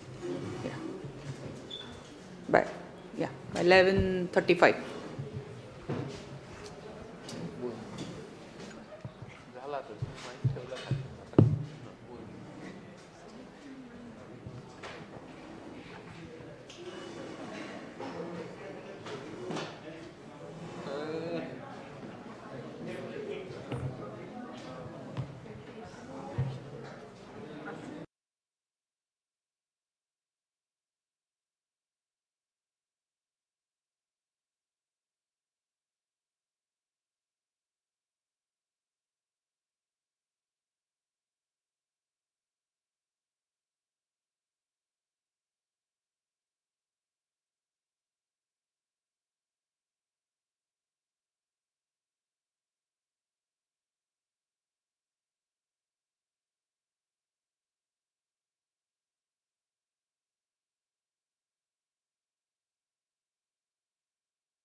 Hello.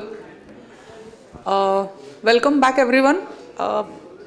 May I now invite Mrudula Mane, our next speaker, after the tea break. Mrudula is a doctoral scholar at CEPT, their Center for Heritage Conservation in Ahmedabad. Her topic is 3D documentation of geoglyphs. Please.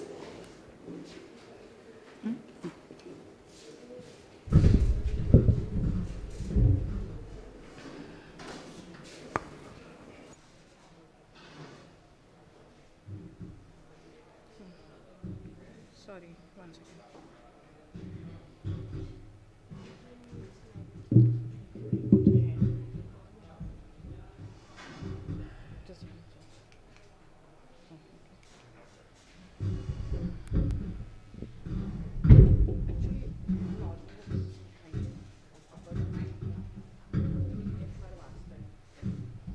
Hello.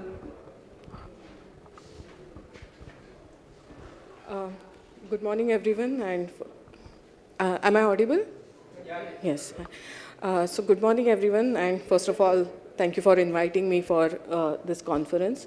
I'm not an archaeologist, and my entry point to this subject is entirely because of Dr. Tejas Garge and Dr. Parth Chauhan. They have been guiding me on this subject. And along with them, Dr. Jigna Desai and Dr. Prabhin Sukumaran. Jigna is conservation architect and Prabhin is geoarchaeologist. So I have been exploring this subject along with them. And my background is in architecture, and presently I'm pursuing PhD at CEPT University in Ahmedabad. So what I'm going to talk about is regarding what are the possibilities of digital documentation, what are the possibilities through digital documentation methods for these engravings. That's the focus of this presentation. And it is mainly at very exploratory or experimental stage. So please pardon me if something is not really up to the mark. I think in last 2-3 days, we have successfully established that documentation remains a major challenge due to multiple issues in terms of diversity regarding scale, styles, site access, the context, and also, most importantly, lack of standardized approach for data collection as well as data processing. Experts from multiple disciplines are working on documentation of these sites from their perspective. However, bringing all that data together or providing a baseline data for all these disciplines is kind of a challenge. So that is what I'm aiming to discuss today. And from the built heritage perspective, I mean, my training is in conservation of built heritage, not really in the archaeological sites. But for us, the starting point is actually the documentation, and as per the principles of recording of monuments, a group of buildings and sites, a charter by ICOMOS, they mentioned that documentation is one of the principal ways available to give meaning, understanding, definition, and recognition of the values associated with any cultural site. So that stays, that is our important starting point. In continuation with that, recently, in one of the recent publications, another scholar, Kathleen De Silva, she also argued that we document what we value and we value what we document. And one of the good examples of that is the site across this place. Although this particular site is known for more than 20-30 years, it is not really that well documented, and the images related to this is not available, and we are losing it at this is a photograph from just 1.5 years ago, and today if we see, it is already engulfed by more encroachment and other debris. Similarly, you have visited other sites, and we have seen the issues associated with all these sites, that how fast we are losing them. On this background, as well as in order to put everything that we know and also that we don't know together, we really need comprehensive documentation at different scales, not only at one particular scale, but a comprehensive documentation at different scales to make sense of the known aspects and to continue our quest for unknown. For us, the basic principles of documentation, especially from conservation point of view, remains documentation as per the existing condition. That is almost a non-negotiable principle. Also, usually the approach is from whole to parts. In order to establish the context, we need to document at different scales, and the sequence is usually from the larger context to the details, precision and accuracy, as well as it is expected that we do give, at least in built heritage, we try to give equal weightage to different time periods. Here, probably that task is easy because we don't know the time period, so probably less biases. But along with that, it is also important that, what information is lacking.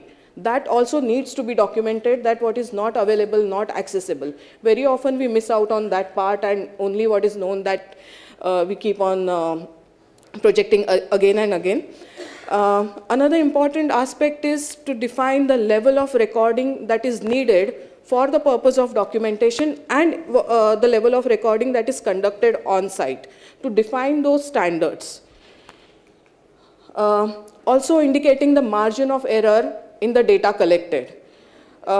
Because then very often the people who are collecting data and the experts who are processing that data, they are often different. So unless and until that margin of error in data collection is conveyed, that unbiased interpretation cannot happen. So that is another requirement. And also, documentation is not something a one-time process. It needs to be done periodically in order to monitor deterioration and other aspects, and also record potential threats in near future as well as long term. I'm sure there must be even more principles from archaeological perspective as well, but these are certain fundamentals that we try to follow. In order to achieve that, the conventional methods usually rely on the observation or sketches through observation or photographic references. So that is a main conventional method, along with the measure drawings, textual descriptions, audio, videos, and also the combination of these. However, there are inadequacies. This is definitely not sufficient. As Dr. Mona demonstrated yesterday, it is subjected to human skills. That the way I would document would definitely differ than how Pallavi or someone else would document. So that subjectivity remains. Also, even if, let's say, that one person continues to document, it is difficult to maintain the consistency in quality of the data collected. If I'm really, this is my first day, I might be very enthusiastic and I might be collecting data to the precision. But after a few days, if I'm tired, if I'm not equally alert, so that lack of consistency is also observed. Apart from that, it is challenging, especially for the analog or in conventional methods, it is challenging to integrate multiple data sets in different formats. That is another limitation of conventional methods, apart from the limited level of accuracy.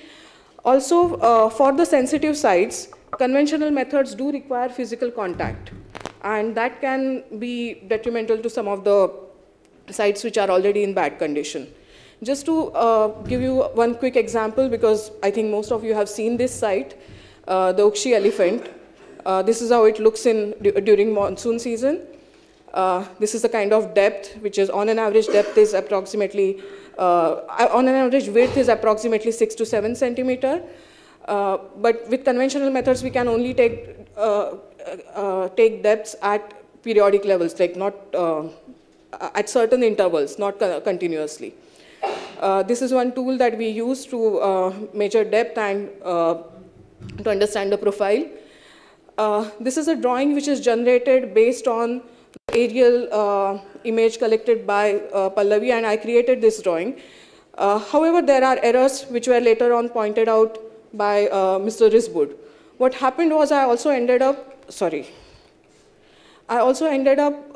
drawing some of the lines which were actually natural and not human-made. So this is a quick comparison about what happens. So that last image is, it's an orthographic image extracted from a photogrammetric documentation. It's a very low resolution documentation, but still we can see the difference in profile. So this is based on the observation done by Nisargayatri. This is based on the image generated in CAD, and that one is the digital documentation. So that's the kind of variation we get if we shuffle between different methods. Okay. So on this background, the question is, then what are the alternatives? If these are the conventional methods and this is what we have been doing for so many years, presently what are our possibilities? So with the advanced digital documentation methods, currently these are the methods which are available. Most of you are aware of GIS as well as photography. Apart from that, for rock art documentation worldwide, photogrammetry is preferred because of the quality of data that can be generated. In photogrammetry, there are two categories, terrestrial and aerial. Along with that, 3D LiDAR scanning is extensively used to document the volumes and the geometrical forms. While photogrammetry is good for qualitative data such as textures and colors, LiDAR is preferred for the geometry and the volumetrics or the spatial documentation. And these are the available methods, and those are the corresponding softwares through which you need to process the data. So as per the requirement of the site and its context, either any one or combination of methods can be selected for the documentation. And these are some of the selection criteria based on which you can make those choices. It primarily depends on the object size that you want to document and the complexity of the object. So that's the kind of guideline. And of course, the purpose of documentation, that's the first starting point. And accessibility to not only the site, but actually accessibility to the resources, whether you have the scanner, whether you have the high-end cameras and the softwares. Accessibility to all of that also defines what is the preferred method of documentation. Today, I'll just share some of the photogrammetric outputs that we have generated in past few years along with other experts. So photogrammetry, as the name implies, that it is a three-dimensional coordinate measuring technique which uses photographs as the fundamental medium. I'll kind of skip the technical part of it, but basic principle remains the triangulation. And you need to take series of photographs as demonstrated in that illustration. You need to take series of photographs which have minimum of 60 to 70% of overlap in order to generate a 3D model from the photographs. So that triangle indicates the basic required overlap. And also light conditions matter, that in what kind of light conditions we are taking the photographs. Today I'm just showing these 4-5 examples: Ukshi, Devi Hasor, Barsu, Devace Gotne, and one site in Goa. These are those 5 sites. And the documentation has happened at different stages along with the colleagues. And this third row indicates the number of photos that were taken for these sites. I think I should clarify that these are not aerial images. These are again the top view or orthographic top view generated from the photogrammetric model. Just some of the closer views. So this was my first trial along with Dr. Aparna. Although it went wrong, like the head part did not come up very well. And there were also gaps in certain areas, but this was the first trial in 2021. But it kind of gave me a confidence that it is possible to use this technique to capture very shallow engravings. Because usually we use this for architectural surfaces which are vertical and which have good depth. So I was not sure whether, like, what kind of results I will get, but this trial kind of demonstrated that it is possible to develop this method further. The next one was Ukshi.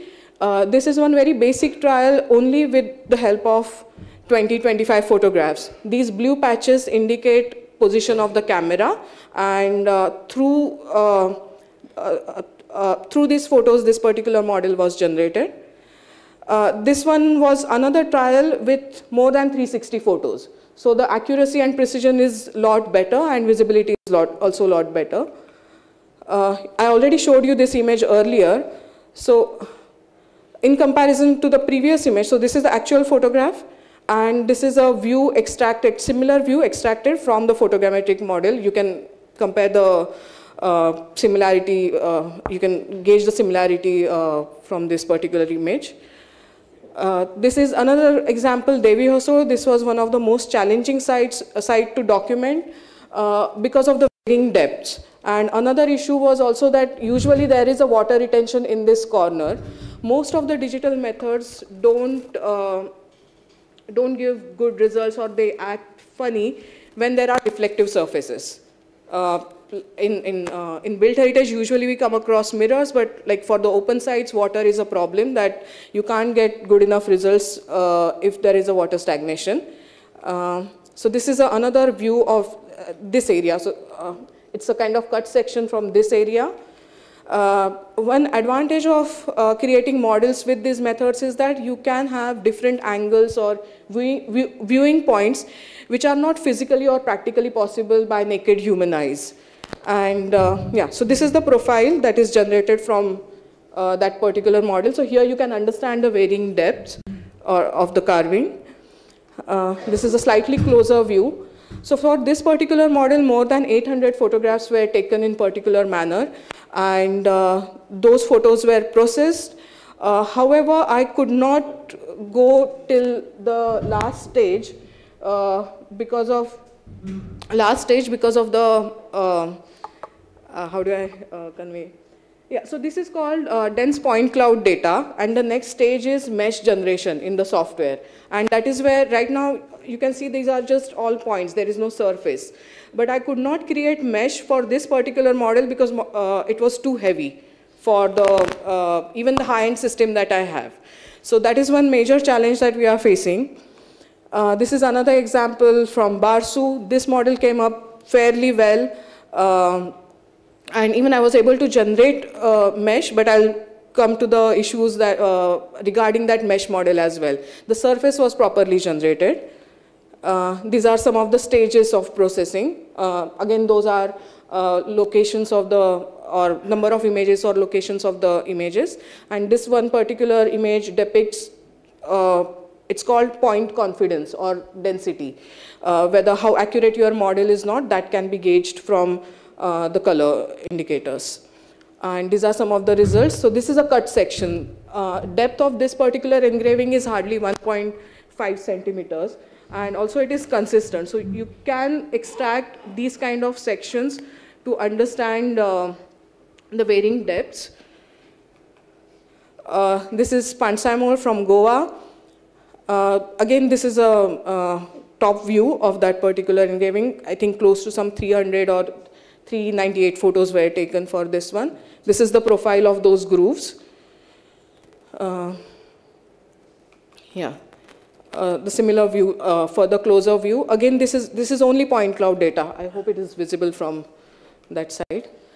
Although I'm like talking about all the good aspects of photogrammetry or digital methods, it is not really that straightforward. There are multiple challenges that we are facing.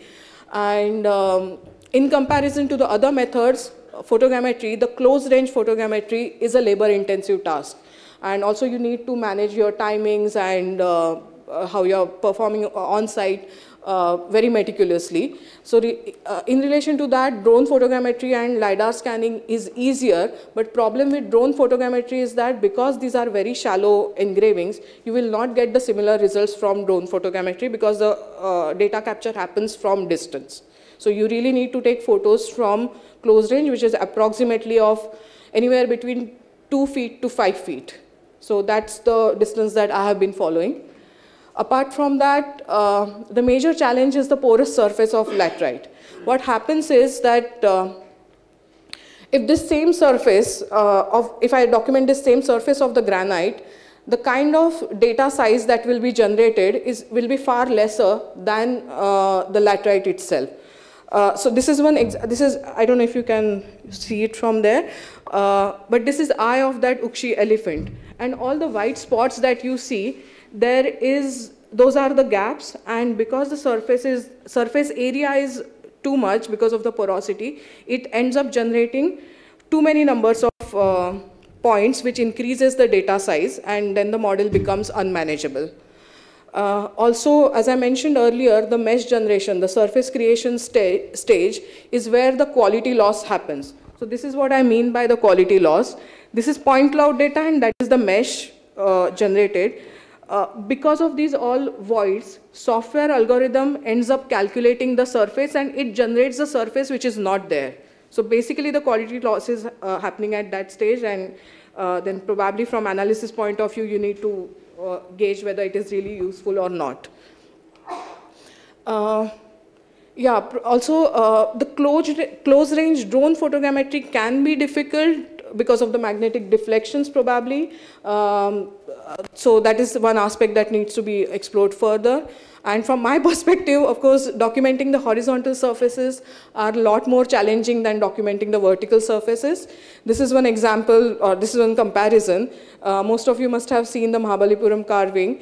And with the same camera, with similar number of photographs, and with further distance, I was able to achieve far better result than what I got for the lateritic surfaces. So that's what I was talking about: horizontal surface, vertical surface, and porosity. So these are certain factors that needs to be taken into consideration. Oh, my time is up. Okay. These are some of the recent results. We are still working on it. This is Kazu from Goa. It's a boulder. Again, it was far more easier to generate this result than the lateritic surface. This is a different stone, I believe. And this is a closer view of that particular engraving. I'm not sure if I can show the actual model or not. So these are screenshots from the model. Yesterday, along with Mr. Sachin, we captured a few photos of this Newry site. However, the final model did not come up. One second. Okay, sorry, the other image is not visible, I think. Sorry, I'm towards my last slides now. In terms of the advantages, we already discussed that these are non-invasive techniques, and accuracy is far better. Also, these results can be used for realistic visuals, especially for awareness creation and for interacting with communities. Although all these aspects are there, the major problem is about the digital divide. Not everyone have same access to the equipment, to the software, and the entire digital infrastructure that is required to generate these kind of results. Also, there is a major lack of guidelines or protocols that how exactly the data collection should happen to maintain the consistency.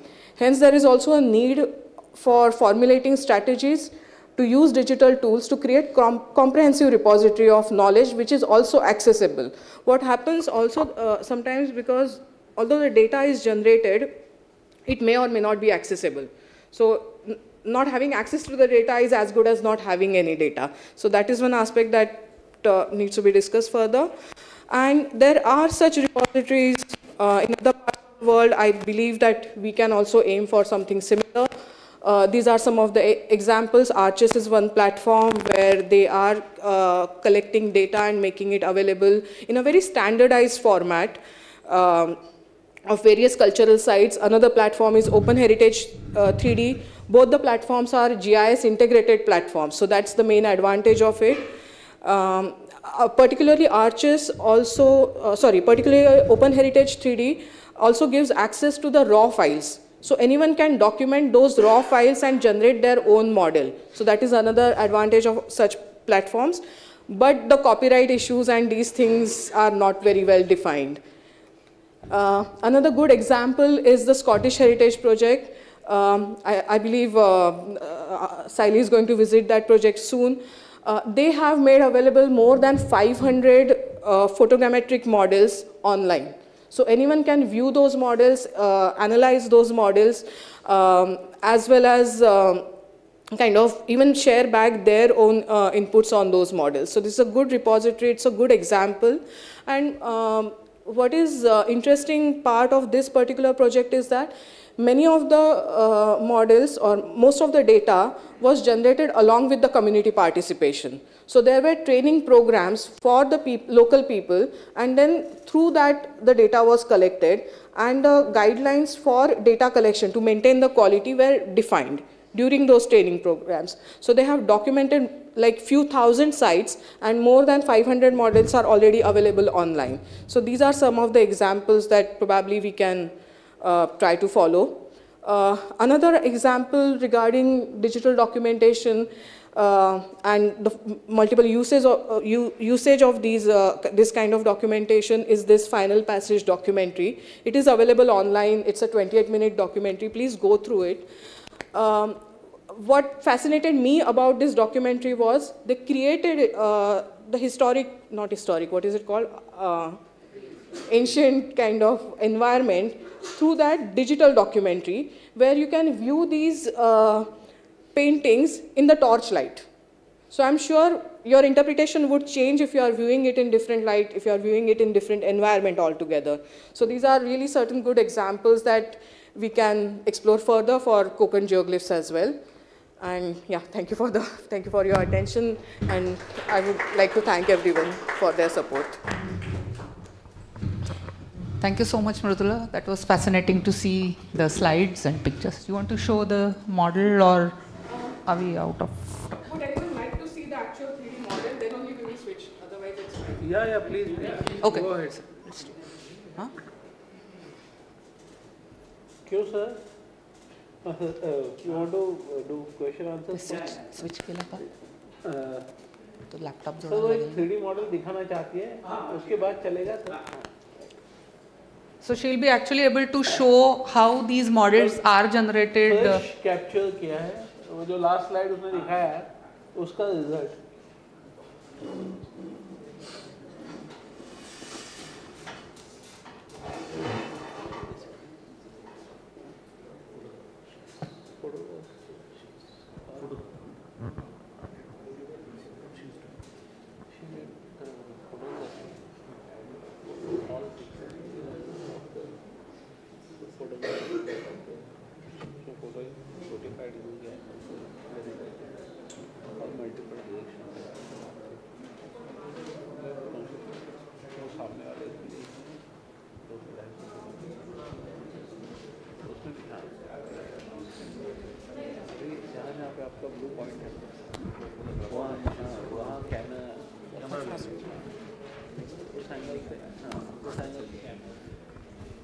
Am I audible from here? So this is the data that I collected yesterday along with Mr. Sachin. And as I said, these are close to 250 photos. Yeah.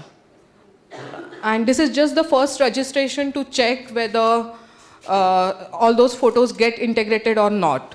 This is a very sparse point cloud data. The next stage is not yet conducted. It failed this morning. I tried that, but it will take like really, it will take 2 to 3 days at least to come to that stage.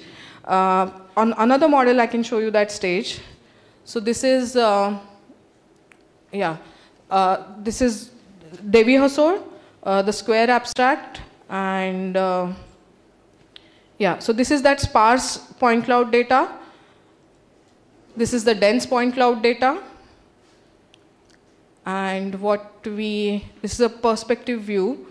So these are some of the closer views that I showed, I showed stills in the slides, but give me a second.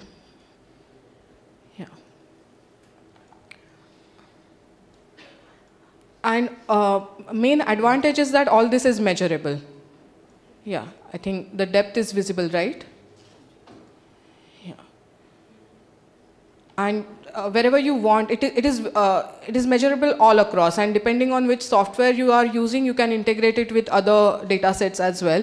This particular, presently I'm using something called as Agisoft Metashape, and it also has a GIS plugin now. So the same data can be imported to a larger GIS data set of the entire plateau. Yeah, this is, as I mentioned, this is dense point cloud data, and yeah, this is, wait a second. So what happened, dense point cloud data is this is just, there is no surface there. Can you see these are only the points? And, 1 second. Okay, it is stuck. Yeah, and this is when the mesh is generated. So surface is generated, and the problem with lateritic surface is that wherever there are gaps, software generates its own surface. So whether to even go to that stage or not, that needs to be evaluated by doing further documentation.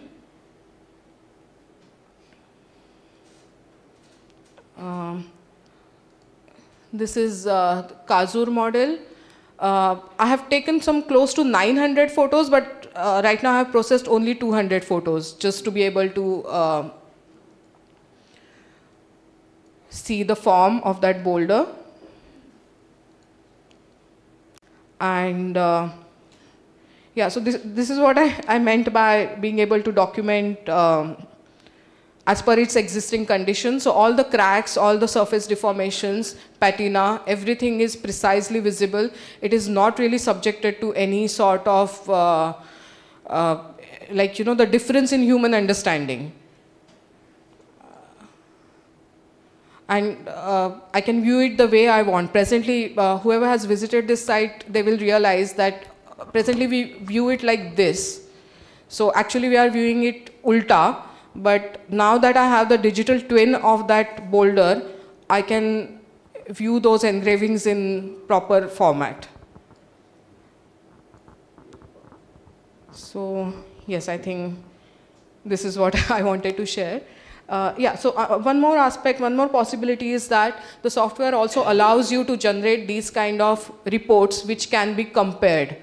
That how the survey was conducted, what sort of parameters or what sort of settings were used, like, the various possibilities of calibrating your camera along with your systems, what went wrong, all of that can be then further analyzed through this kind of report generation. Yes. Yeah. That is it. Thank you so much, Mridula. And I think, showing this actual working of the model is probably going to help all of us to imagine the process. Can I ask one question to begin the question and answers?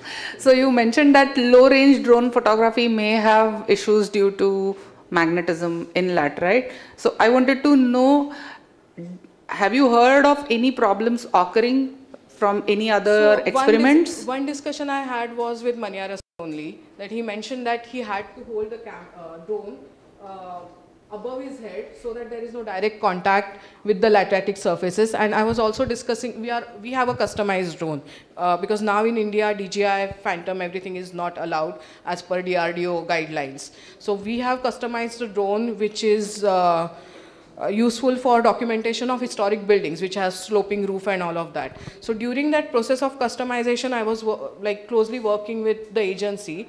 They mentioned that many mining, the laterite miners are also using drone for their data collection, and they need frequent calibration. So what happens is, because of the magnetic field or magnetic deflections on the surface, if you don't do almost recalibration every day, your data can be fudged.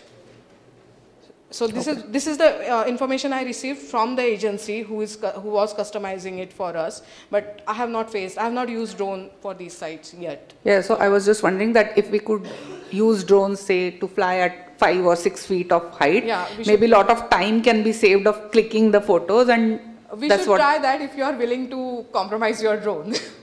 I mean, because we don't know what problems we can face.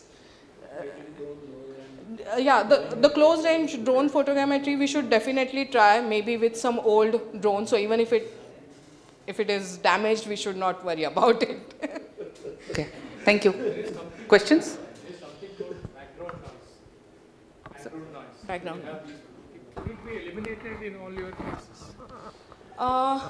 So right now so if you have layers of imageries and there's some kind of superimposition causing a lot of background noise, if these photography technology. So background noise is more faced in the laser scanning than in the photogrammetry. In photogrammetry, because the data collection techniques are different. So photos are basically pixel-based data collection, and LiDAR scanner is point-based data collection. So that's why we experience more background noise in scanning than in, because what happens with photographs is those pixels are later converted into the points. So there is a, how to explain, there's a difference at the first stage itself. So that's why at least in photogrammetry you don't face that much background noise, but it can be eliminated through the processing part. Actually, we can merge the LiDAR data as well as the photography. So yeah, so thank you for raising that. So at least in our work, what we have started doing is we are using all three techniques together, and we also received training from SciArc. It's a US-based organization, and we are working closely with Open Heritage 3D as well. So what everyone is recommending is the integrated approach. Any one method is never sufficient, especially if you want to work at different scales and if you want to capture different quality of data. So presently for built heritage, what we are doing is we use a scanner for documenting the space or documenting the geometrical part of it. We use photogrammetry for documenting the color conditions and texture conditions, because we need textures for condition mapping as well. So photogrammetry supports that data, and we use drone for documenting the context. So it is all three-level data which will be further integrated in GIS. So that is something that we really need to define. Those standards need to be defined. Because we are working with Open Heritage 3D, we have developed those standards together, but those are for buildings.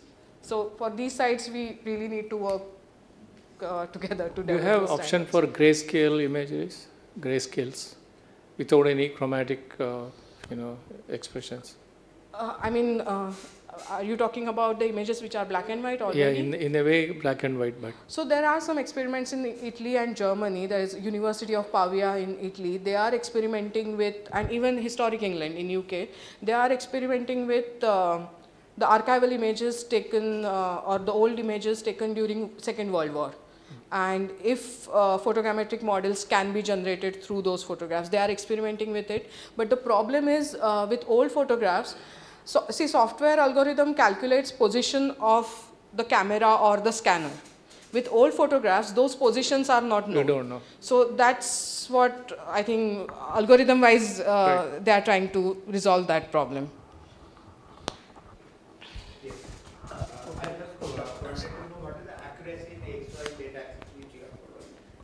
So accuracy actually depends, for photogrammetry, accuracy depends on the overlap of the photographs. So there is no whatever one you are direct doing, answer. Because why I am saying, Yeah. because for all these things, there are two suggestions.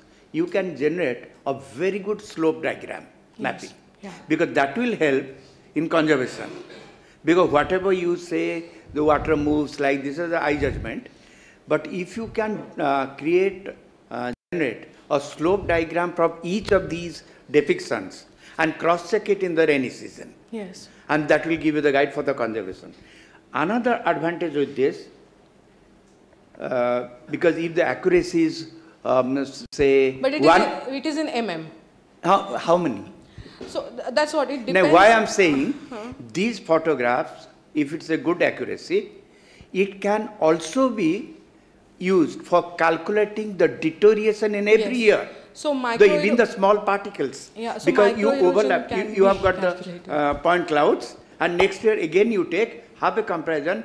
Exactly, you can quantify the deterioration. Yeah, so they are already doing this for Chouet caves in France or in Spain. I forgot. So they are already doing this for rock maximum paintings. you go to, it must be 1 mm accuracy or what?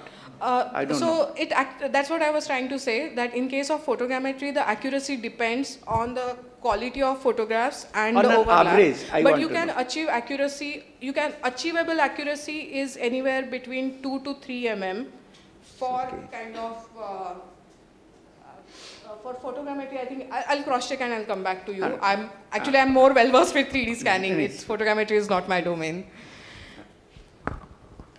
You talked about laborious, this method is laborious. Is it not possible to make some rod at fixed distance and take movie itself, not taking overlap photographs? No, not movie. So not movie, but photographs can be taken. So it will be in same angle, same height, everything will be there. Only issue will be the shadow part of it. So we will have to manage the timing. Even when I'm taking photos, I need to really always manage that my own shadow should not be in photo.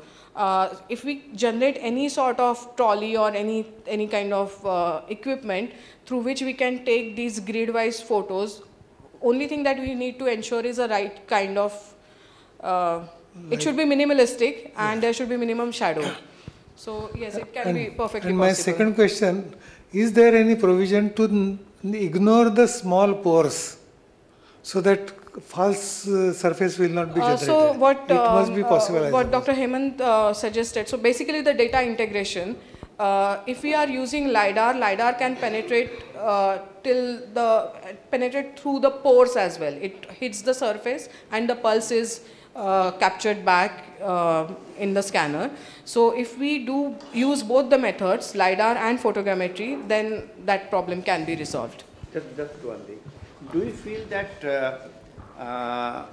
error comes if there is a differential lighting system? Yes. Because this is a photography, yes. not your laser. Yeah. Because the light is not uniform when you are going down and all that. No, and there are cleavages. No, so that's why I collect data at 2-3 different,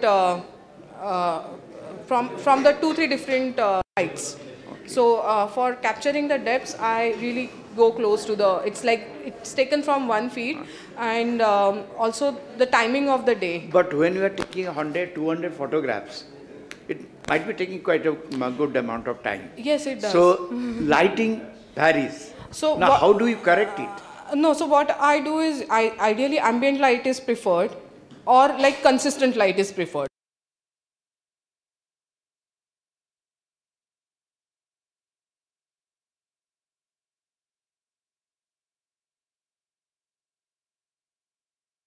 So that is one practice I do, or I document. So yesterday when I did Nivri. If you take on the direct sunlight, in Z-axis particularly the depth that you calculate, the error will be more. No. But then that's why you use, so what I'm using is a mirror, full frame mirrorless camera. So you need to do yours, I didn't cover that part, but camera settings also matter. But if you are using proper camera, then you need to do the setting as per the light conditions. No, this is how I did it. I'm sure of it. This is how I did it. Yeah. Because errors will be more. What sir is telling? No, so you really, that's why the equipment matters. What we used to say, what we used to believe that the even light is far better for the getting the picture and everything, even light. And nowadays, cameras are very highly sophisticated. Yeah, so even, because these are plateaus, during afternoon light, time you have even light. In the morning and in the evening you have long shadows. So that's why afternoon time is better. So the Devi Hasol model was, the data capture happened during afternoon time. Not very careful about that thing, and we have to become shadow, we have to try to manage. So that's what... The thing is that... Now you can experiment with that, with the different timings you are taking, different angles. Yes. How much error comes? Yeah. That's true. Yeah. So what I also did was, I showed you the image with contour gauge replicator. So I also take some manual measurements to cross-check whether the model is, what is the accuracy of model. But in comparison with the manual methods, this is a different level of accuracy. 1 or 2 mm, maximum 2.5 mm, accuracy is there. Yeah. Per hour. Thank you so much, Mrudula. And I'm sure all of us may have still more questions. You can always ask those to her during lunch break. And I think even since the beginning of photogrammetry or remote sensing, we still continue to face the problems of light condition and shadows in all the aerial photography that we do till date. Yeah. And I think all of us who are practicing archaeology, they may recall a book by M.B. Cookson, Photography in Archaeology. And M.B. Cookson was photographer to Sir Mortimer Wheeler during his excavations. And he came up with a full-fledged book on photographic techniques way back in 1940s. So I think we need to have a similar document for digital documentation of archaeology of rock art, dedicated to rock art. And that sort of manual may be valid for maybe next 5 years or 10 years until the next technology comes and overtakes this. But for time being, we definitely need to create this. And this was a presented paper, but I hope there is a more and more literature in published format so that others could follow it. And of course, as she mentioned, the hardware and software part could be expensive and tricky, but at least people would know what is the ideal way out. Thank you. Thank you so much. Thank you so much. And now we have the last presentation of the session and the conference. It's by Saili Palande Datar and Neha Rane. Saili is an independent scholar and researcher in Indology and cultural studies. Their topic is Living and Reiterating Prehistoric Life, Ethno-Archaeological Practices of Village Communities of Rajapur, Ratnagiri.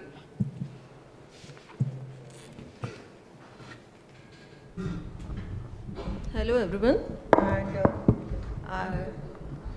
I thank the organizers of this conference, State Department of Archaeology and Museums, TA Associates, Nisarga Yatri, Biome, and all the counterparts who are behind this, behind organizing this beautiful conference.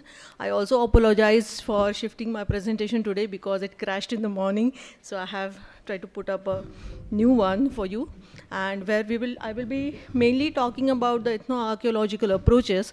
Now, the project that we are doing with Imagining Futures and University of Exeter covers many other aspects, but I won't be going into those aspects in further detail, but we'll try to connect our data with more of the ethno-archaeological practices.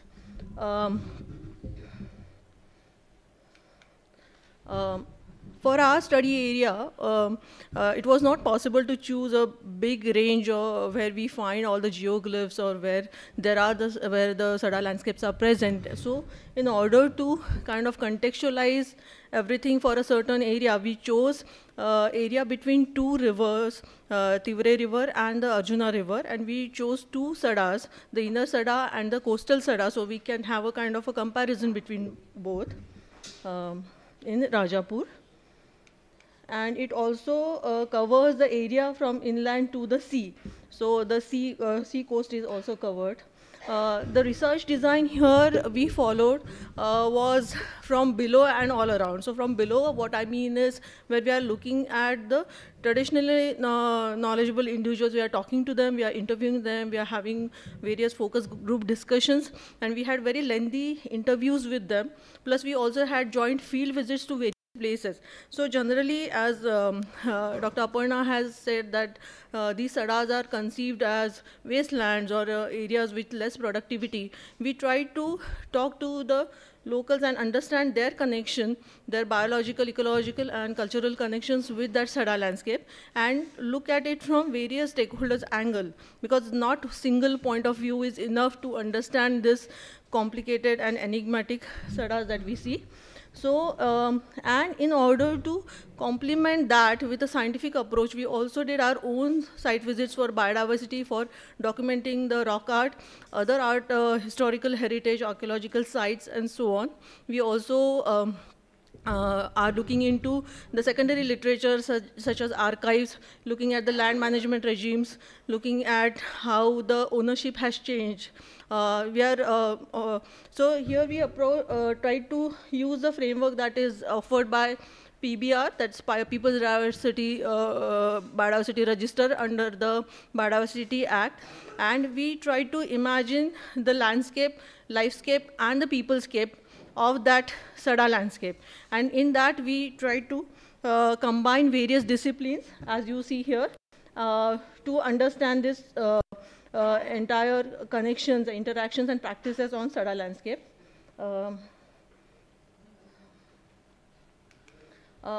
So essentially, what we are trying to do is, this is our area of study, and we are trying to look at geoglyphs and prehistoric archaeology, which may continue to ancient history, pastoral, foragers, hunters, the agriculture practices, right from the subsistence practices of rice paddy cultivation to Malay Sheti to orchards and commercial plantations and so on. The hydrology and water management, various water resource that is available on Sada. The Soda vocabulary, trying to understand the linguistic understanding of people in connection with the Sada, the various terms they use, various processes they are associating with the Sada. The rural commons and placemaking. So that's very interesting part of our work. Sacred landscape and folk deities, looking at the sacred geography of the folk pantheons, the local pantheons, festivals and rituals, trying to understand the annual year-round rituals, biodiversity and the adaptations, and also look at the barefoot doctors and medicinal plants.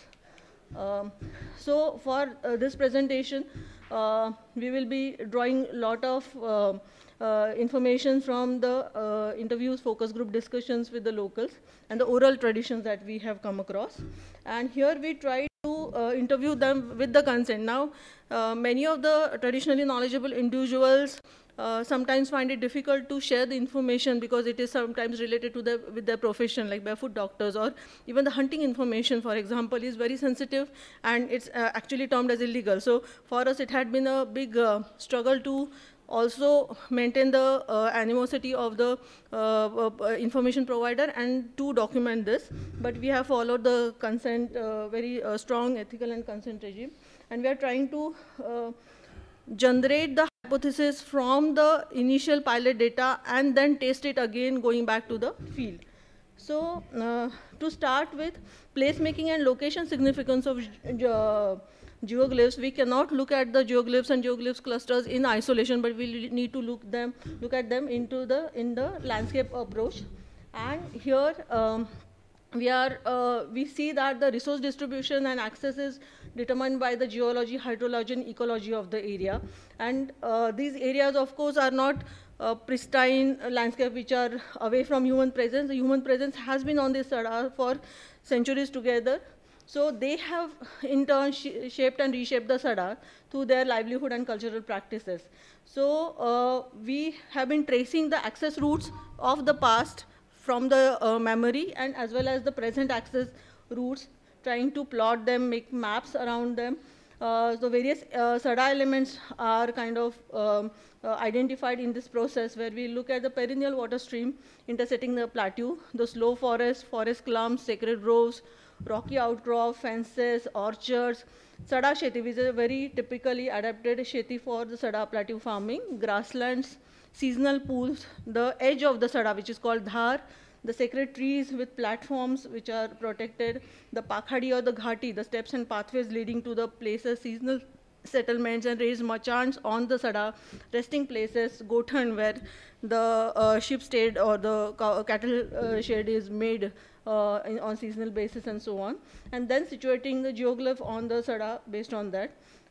We also see that locals may not identify the geoglyphs by the name Katar Shilpa or Katar Khodiv Chitra, but they have their own terms which they use, which are very local specific, which are sometimes dependent on mythical aspects or the stories behind it, like Rede Paul and Pandavansa Macha and so on. And we also try to dig deeper into those aspects. And we saw that whenever they are practicing any of the cultivation or for the grazing, they kind of leave out that area. At least wherever it is exposed, there is a understanding of acknowledging it as something sacred. And we also see various practices like removing your footwear around it, not washing clothes around it, or not performing any profane activities around it. So there are these very strict pavitra, there is a sacred aspect kind of associated, though they are may not be worshipped at all the places that we come across. So I just wanted to give a small, we don't have a point here. So this is the Arjuna River. I want to kind of give a cross section. This may not be the best map, but from the sea level, where Arjuna is meeting the sea, from there as you climb up, so you can see that green patch which is the slope area, and the road is shown in the blue color. And then you have all the settlements which are the permanent settlements which are on the slope of the area. And then people climb that Ghati or Pakhadi and reach the Dhar. And after the Dhar, you generally see the locations of many of the geoglyph clusters and the rice cultivations, which are exclusive to each other. And this route later leads to the water areas, the perennial water sources. In this case, there is Donica Parya. And we also see some rock cutting activity in these streams where these don, cone, etc. are protected and they are given a sacred status. And I will also talk about the religious association furthermore, but we can see that access have been there for quite a long time, and many of the geoglyphs actually fall on the way to the resource that we see here. Okay. And because these are the monsoon activity, the cultivation on the Sada, you may not see it throughout the year, so many people have missed out on the use of Sada landscape for the Sada Shiti. So we are trying to generate these kind of maps where we are looking at the contours, we are trying to generate the NDVI, the DEM, the drainage pattern and so on, and we are also plotting various activities based on that. We are coming up with a very detailed land use, land cover map for the entire area. And I think this can help in understanding for, like Sir Ota sir was telling about the slopes, etc. So we can maybe get some data from this and then use it for understanding what's happening to the geoglyphs in the environmental context. We go back to James Fraser, where he says that to live and to cause to live, to eat food and to beget children were the primary wants of man in the past, and they will be primary wants of man in future so long as the world exists. So, so we see that primitive subsistence strategies exist even today. It's not something of a thing of past or from prehistoric era. And when we see that the resource landscape and technology remains mostly the same, there may not be a big change in the subsistence strategies. And we see that in case of Sada, there is a lot of interchangeability of these strategies and opportunistic behavior. It is not like a cattle breeder will remain cattle breeder throughout the year. It is not that a cultivator will cultivate throughout the year. The hunter may not hunt throughout the year. So we have identified various communities of Sada where we have the Maske, Dange or Gauri Dhangars, which are the settled Dhangars and not the nomadic ones. Then the Kunbi community, which is the prime cultivators of this land. The Bhandaris and Muslims, which are primarily the fishermen folks. Around the coast and around the creeks, and then we have Brahmin, Saraswat, Marathas who are later migrant to the landscape, but they also practice all these livelihoods interchangeably. And we see that these kind of livelihood visible on Sada can be associated with different period, and I need someone like maybe Parth and others archaeologists to help me kind of identify the period from where this antiquity of the subsistence strategy may go back to. So we have hunters, fishermen, foragers, gatherers, pastoralists, cultivators, healers, barefoot doctors. Many of the shamans we know have played a role in healing in past cultures, primitive cultures. And here also we see an aspect of sacredness in the practice of barefoot doctors in this region and the landowners. Further, we go to the pastoralism, and we already, I think Aparna has discussed about the fodder aspect of it, but it's a free resource, but it is very labor intensive, whether you have to have a free range thing or you want to feed the cattle and sheep in the sheep state. But we have found and documented very diverse uses of the grasses, right from packing the mangoes, using it to heat the mangoes, to thatching, fuel, etc. and so on. We also see that there is a systematic degradation of pastoralism from cattle to sheep breeding. So the cattle are reducing at a very faster rate, and the sheep are being replaced because of the non-viability of the profession. So we have been mapping the annual pastoral cycles. Now, based on different villages, we have come up with different results, but one can kind of map it and calibrate it properly. We came across a very interesting tradition of goat hunt, where the cattle and goats are stead-fed and controlled by the shepherd, who is called Rakhna, in monsoon cultivation seasons. And there is a special ritual that is performed at the end of the harvest, where they worship the pastoral gods, which are mainly the male gods on the Sada.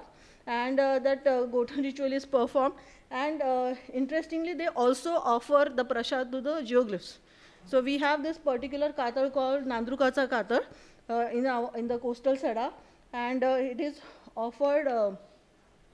So they have also a deity called Narsoba, And this is a Nandru Katar just next to it, and there is a goat hunt where all the sheep and cattle are placed.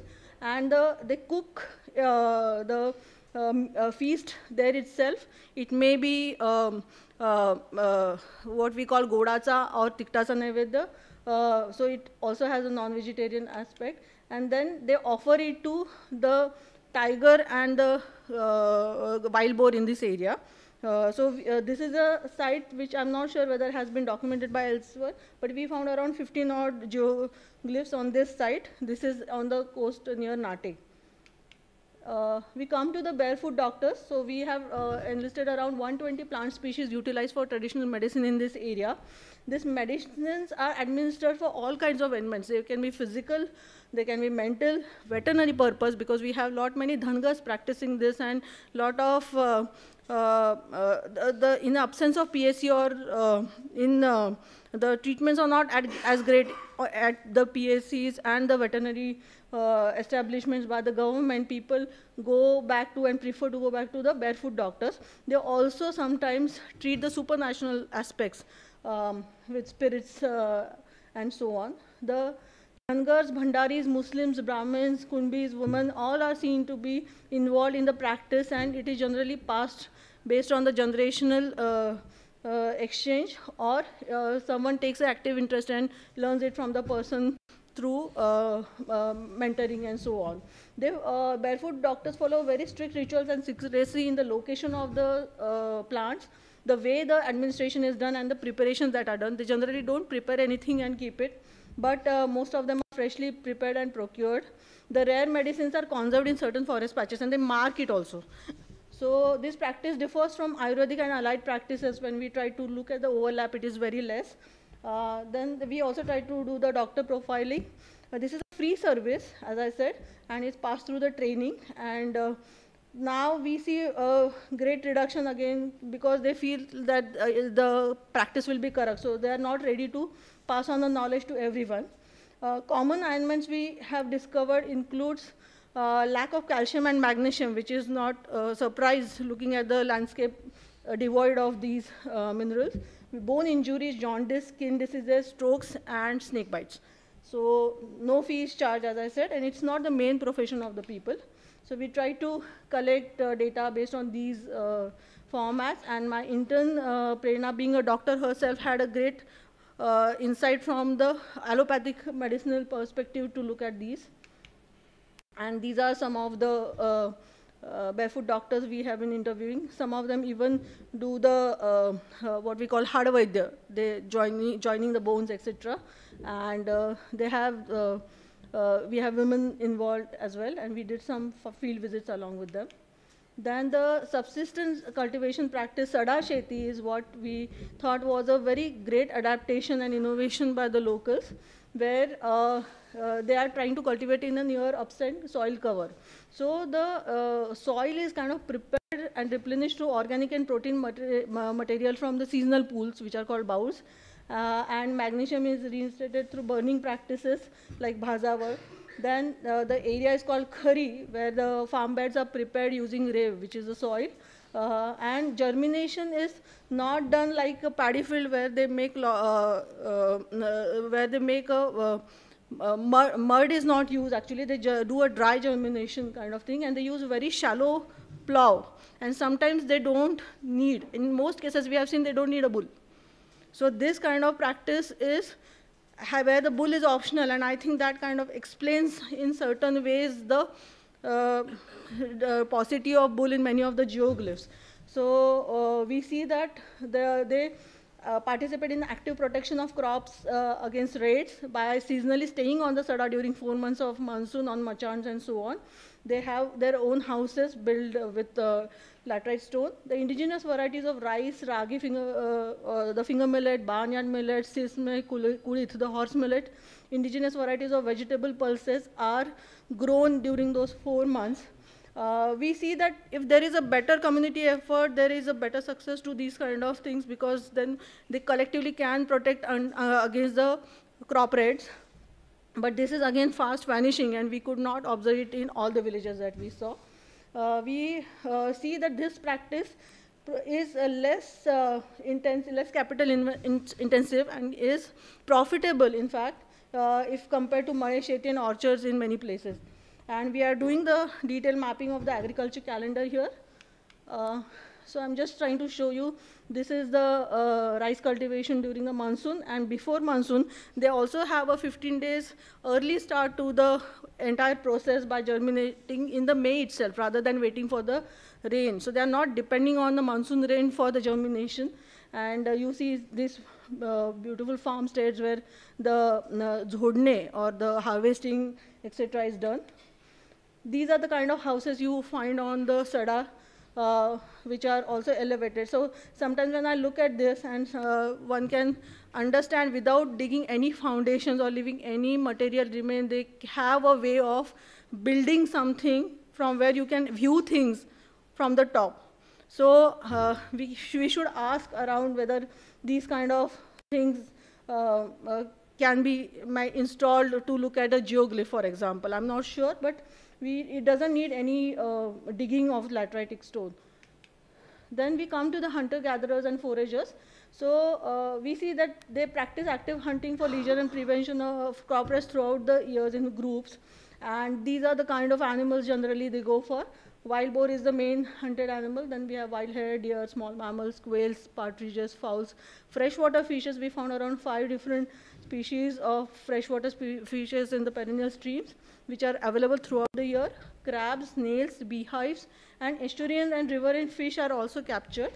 Wild vegetables and mushrooms are of course collected, but we did not come across any hallucinating properties of mushrooms so far, after looking at all the 120 sites. So that is the thing. Then we see that there are very certain rules of hunting that are observed, like which area to be hunted, what period the hunting should be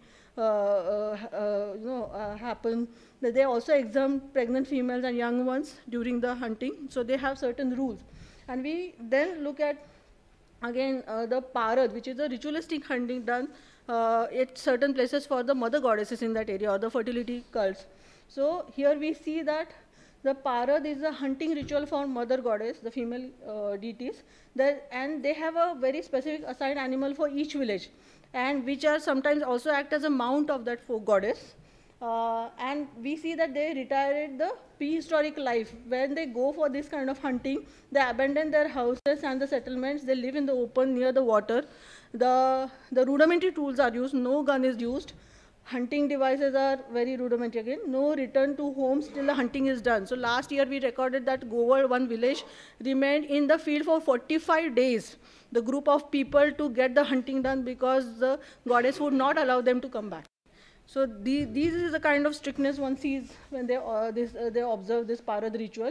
And this is, we also have recorded very funny videos of reenactment of parad ritual, where a person is dressed as a deer and another person is dressed as a hunter and he is following, and that is kind of a shortcut to the actual practice.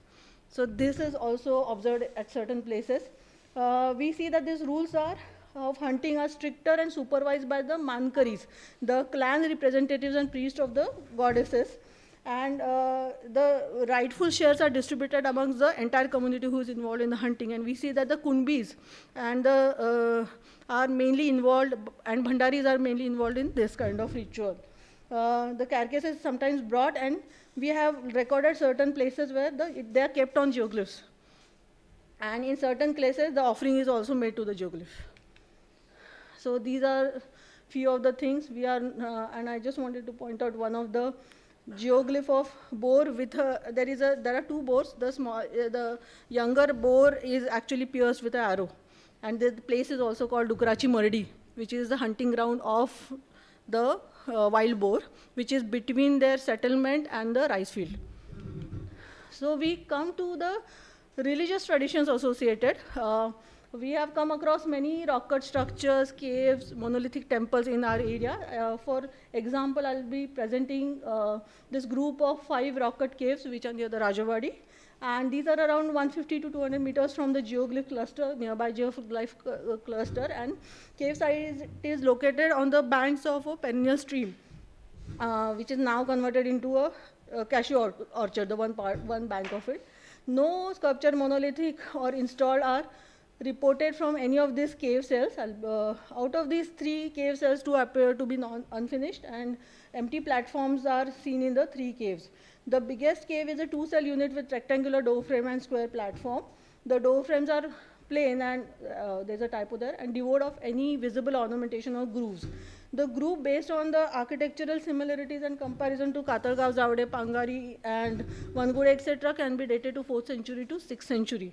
Okay. Though there is no sectarian affiliation indicated, the empty platform with grooves suggests a Shaivite affiliation, where the installed linga now seem to be missing. So this is the first 3 caves, out of which 1 is incomplete and 2 have a single cell with platforms, 2 platforms. And then we have another one which is near the stream, which has 2 cells, and 1 is unfinished, and one has the platform. So we are still making the drawings and things. So, and I lost some of my pictures right now, so I don't have them to show. So there is actually one more slide of observation. I think it's not saved here. But what I would like to talk about is this cave site actually has a living continued tradition, where we see the Mahakali of Adivre visiting this site. The Mahakali of Adivre was found near the water source, and it was later installed in Adivre, which is again where the location of the thing is near a perennial stream. And she visits very often to this place as a Maherghar. And the palanquin is brought here and kept here. And so this, you know that there is this ritual of Kaul and Garhana which takes place in Adivre temple of Mahakali, where people ask for the divine intervention. And when the goddess is upset, she starts not giving any of the Nikal or Nivada. So the Mankaris ask her whether you want to go around and go to your Maher, which is the original place. And then if she says yes, she is brought here. And we have kind of plotted the entire sacred geography of Mahakali of Adivre, where she goes around 14 different hamlets like this. And all these places, the Maherghars are associated with the water and rock cut spaces. So that is a very interesting observation we could make. I know many of the things that I have presented, I don't say that these have been continuing from the prehistoric times. There might be breaks, but we can definitely see some positive correlation. We also see that unlike many archaeologists here discussing one group coming and other group leaving and occupying certain phases, here we see that these different livelihoods exist parallelly, and they supersede. And the best adaptation to the Sada landscape can only happen through this multiplicity of livelihoods, rather than having one livelihoods. We are still exploring the fertility connection, and we see that the prehistoric religion kind of transcends into a primitive religion and to the folk pantheon that we observe today. And we also see mainstreamization and Brahmanization of the folk deities right now, where they are now being called as or termed as the avatar of Shiva or Shakti and so on. So these are some of the insights and observations from the sites. But we also see that the traditionally knowledgeable individuals we came across are in their 70s and 80s. And they are fast receding, and this will be the last generation who will be sharing this kind of knowledge and who are so well versed and proficient with the Sada landscape. So we really need to kind of hurry and have a very long conversation with each of them to understand their involvement with the Sada landscapes. We'll be shortly coming out with our report in a month or 2, and it will be an open source, and we are also trying to preserve the primary data so that other archaeologists and interested people can use it. Okay? So thank you. Thank you so much, Saili. That was a lot of peripheral important information about the geoglyphs. I'm sure there will be quite a few interesting questions for her. In fact, it is a very interesting presentation. And now I'm convinced that if you calibrate this study, we can really correlate many of the things. One thing I appreciate roots. Roots plays a major role. And in such type of landscape, the route which we are tracing on the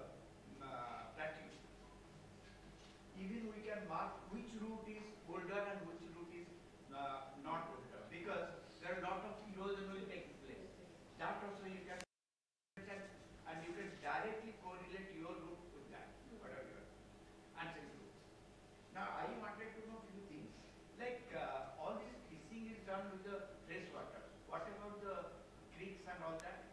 They also have certain rituals associated with the estuarine fishing as well. So that one. because of the paucity of time, I could not show, but I have an entire video Because we of have got this the year depiction. people coming in numbers, including women, and doing they had actually cordoned off the stream where the brackish water enters the stream, and they are actively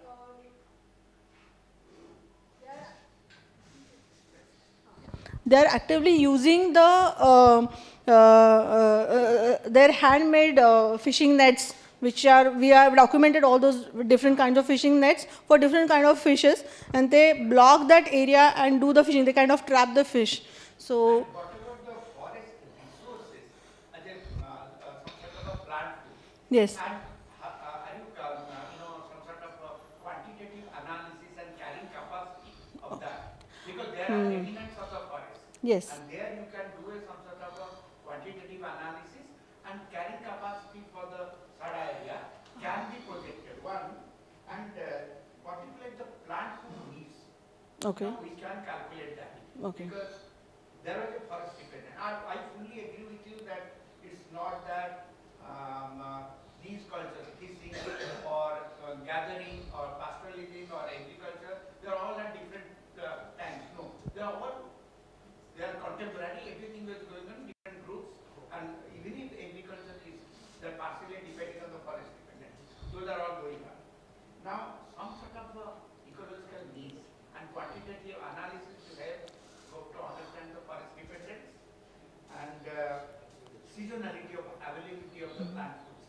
That plays a role in the lean season. If I am an agriculturist, I am not producing that much. In a lean season, I may switch over to the wild games and plant foods. That sort of study.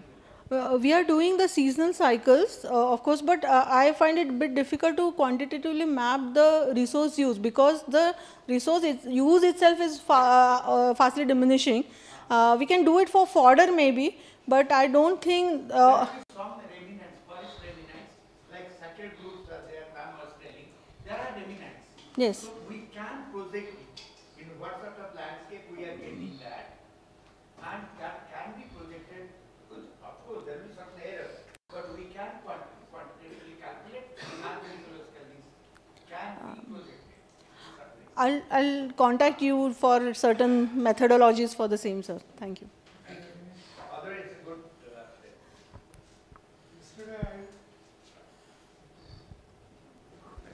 Yesterday I asked about the caves, about these caves only. Caves, yes. Because I only showed these caves to her. No, that is not important. My curiosity, from these caves, just half a kilometer away, there are some petroglyphs. Yes. So my curiosity was whether these were shelters for the engravers of the... And this is quite thick area. They are still, panthers are still there. Actually, 3 of the caves, Kaka, have the pedestal on which there would be certain image installed. So they don't look like a habitation site, they look more like a religious site, and 2 of them are incomplete. So unless we look at the cross section of the entire data from Katargaon, Zawde and all the lateritic caves, it would be very difficult to understand whether they actually live there. Maybe empty cells without a pedestal, I would say it could be a place where they can definitely live. But till now I have not found something that looks profane. Everything looks sacred to me right now. But I'll definitely keep that in mind, yes. Yes, sir. Your study is very important for understanding the cultural development and association of geogrlyphs. My only query is, have you also studied the creative traditions of these? Yes, sir. We are trying to see. We have too many examples, sir. The materiality aspect of all the festivals, rituals, it would take an entire lecture for me. Maybe I can share some with you. Definitely. Even the what they make for rituals, etc., we can definitely share those. There were many things, the annual festivals, etc., very important, which I could not show, Shimga vagare, but I did not. But I get the emails of everyone when we launch the site, I'll definitely post a link to all of you. You can do that. Hello. Yes. मला जरा दोन प्रश्न आहेत आणि एक मुद्दा मांडायचा होता का तुम्ही म्हणले राजवाडी त्या आडिवऱ्याच्या महाकालीचं माहेर आहे. हो. तर एक माहेर आहे, त्याचे 4-5 माहेर आहे तिचे. हां. कारण का आमच्या माहितीनुसार ती तिकडे वेत्यामध्ये आढळली आणि मग तिला तिने कौल लावला. तर मग आणि दुसरं म्हणजे तुम्ही म्हणता का पाराधी मातृदेवतांना दिली जाते, पण आपल्याकडे अशी बरीच गाव आहेत जिकडे पाराधी रवयनाथालाही दिली जाते. असेल ना, मला आमच्या 14 गावात नाही आढळलं, पण मी असं म्हटलं नाही कोणाला दिली जाऊ शकते. म्हणजे मग पॅटर्न आपण फॉर्म नाही करू शकत सध्या तरी, बघायला लागेल. आणि तिसरा प्रश्न होता का तुम्ही जी कम्युनिटीजची नाव दिली म्हणजे म्हस्के, डांगे, गवळी, हे तर जवळपास सर्व झाले आणि आम्ही आता सध्या ज्या सर्वे कंडक्ट केला आहे त्याच्यामध्ये आम्हाला प्लॅटोवर एवढ्या प्रमाणात वस्ती आढळत नाही, अगदी तुरळक आहे. तर मग त्याच्यामुळे बऱ्याचशा लोकांचं डिस्कनेक्ट आहे. तर हे आपण इकडे कसं काय नाही, आम्ही चूज करताना जिथे जास्त इंटिग्रिटी असेल डेटाची तेच हे केले. तुम्ही जर वरती गेलात राजापूरच्या वरती तर तुम्हाला खूप जास्त डिस्कनेक्ट दिसतो आणि तुम्ही जसं सिंधुदुर्गकडे गेलात, जसं आपण परवा हिवाळ्याला गेलो किंवा कुडोपीला गेलो तर तिथे अजून जास्त कनेक्ट याच्यापेक्षा. सो प्रिझर्वेशन जितकं अर्बनायझेशन जवळ येतं. तर मी माझी लास्ट स्लाईड अनफॉर्च्युनेटली दिसली नाही, पण I was talking about the urbanisation. Not being a urbanised village town हे is actually changing this lifestyle and livelihoods at a very fast rate. And similarly the other places also, the migration to Mumbai etc., those things are also very instrumental in discontinuing this lifestyle. So what I am trying to bring here is not a commonplace phenomena. I am not saying that this is a ubiquitous thing. These are rare exceptions we have actually dug out talking to the traditionally knowledgeable individuals. Not everyone in the village know about them. People who go to the Sada are where our target people from whom we kind of try to get that information. Yes. Thank you. When we explored that Nate geoglyph site, at that time they were not offering anything to that geoglyph. Recently they must have started to offer some shikar or something parak to the geoglyph. I think 6 to 7 years back when we discovered that Nate geoglyph, they didn't used to offer the offerings to geoglyphs. I'll make a note of that. Yes.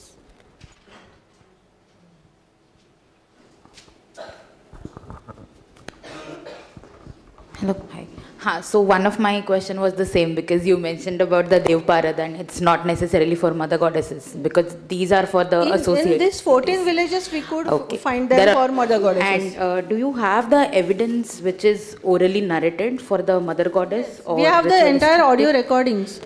For all of them. Yes, yes. And the second question was about, you spoke about the relationship. I mean, I wanted you to elaborate more on the relationship between the shamans and the geoglyphs, and like the barefoot doctors, I'm sorry, not shaman, barefoot doctors and geoglyphs or petroglyphs, because you mentioned about the secrecy of the place and the ritual. So have you come across any ritualistic practices done nearby the petroglyph by the... No. My shaman question was not related to geoglyph specifically. It was related to the barefoot doctor. Many of the healing that they do, like for example, Sauli Padli, there are some things which cannot be medically explained as an ailment or disease. Possessed by the spirits or possessions by the spirits, etc. Those are also solved by this barefoot doctor using the plants as healing, and they have a very specific way of administration of these plants. Even like what time one has to take it, where you should take it for the... preparation also is very ritualistic, and the administration is also very... they demand it from the people, and they sometimes have abandoned the patients because they are not following it properly. Is this nearby the petroglyph or any specifically associated deities with all the spirit possession or the other barefoot doctor practices? Spirits are almost all around actually. They have ritual like Sima Bandhani, or they have certain annual offerings to many of the sites, which are sometimes very small aniconic deities. They are not like beautiful sculptures or big temples or something, but they do have these kind of understanding of these deities are not the pastoralist deities you mentioned, Rakhan Dev, Jungle Dev. They are. They are the similar kind of yes. Rakhan All the male ancestral gods, Jangat Dev and Rakhand Dev, they are also present on the Sada very much, and they have offered different things. The particular Shimga Parad in these areas was related to the goddesses rather than the male deities. That's what my point was. Yes. Oh, can I ask a small one? You mentioned about the usage of caves as being mostly religious and not really profane or non-religious. So what is it that you would consider profane? I mean, here the pedestal was something that made me think that this was a religious place, and that even present day usage is religious. But I mean, I still have to explore few rock cut sites which do not have any of this. Those may be, and maybe you archaeologists can look at the prehistoric tool, assemblage, etc. And if that can show or indicate some occupation in the past, we might have to look into that. We have not done a very extensive survey of the surface collection, the stone tool assemblage and so on. Yes. Okay. Thanks. I have in fact invited Parth to come and look at some of the natural and the rock cut cave sites, if we can go through the material there and the deposits. Right. So let's see. Sure. So thank you very much, Saili, and probably we got a lot of interesting aspects in which we can study the geoglyphs, right from the cutting edge technology of 3D scanning to the actual surveys through the villages, like what Saili just showcased. Now we have come to an end of this conference. May I invite Dr. Sorry. Yeah. Okay. I'll hand it over to Raj.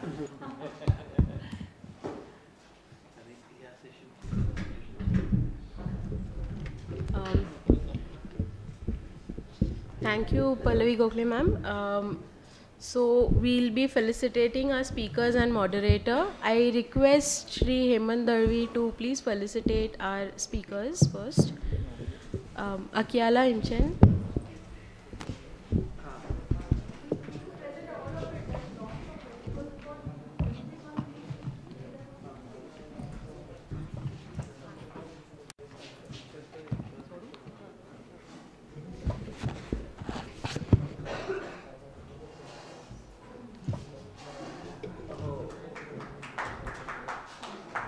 Dr. Pat Chauhan.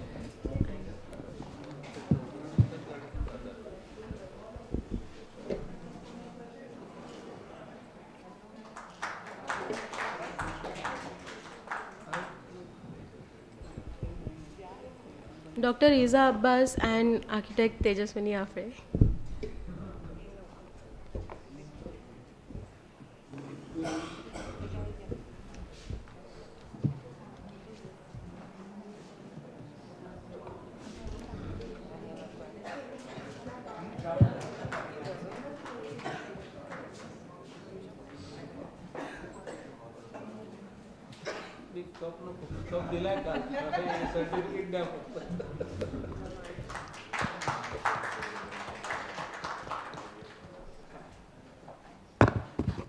Architect Mridula Mane.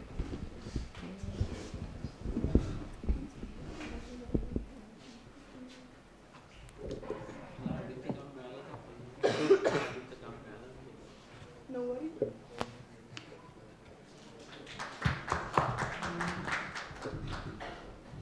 Saili Palane Datar and Neha Rane.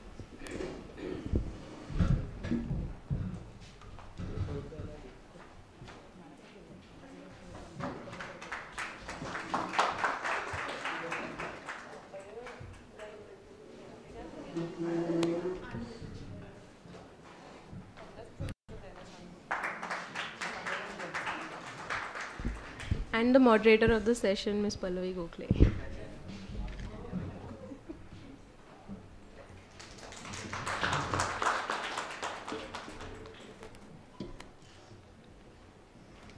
Thank you so much, Davi sir. I now request Dr. S.B. Ota to please give his valedictory address.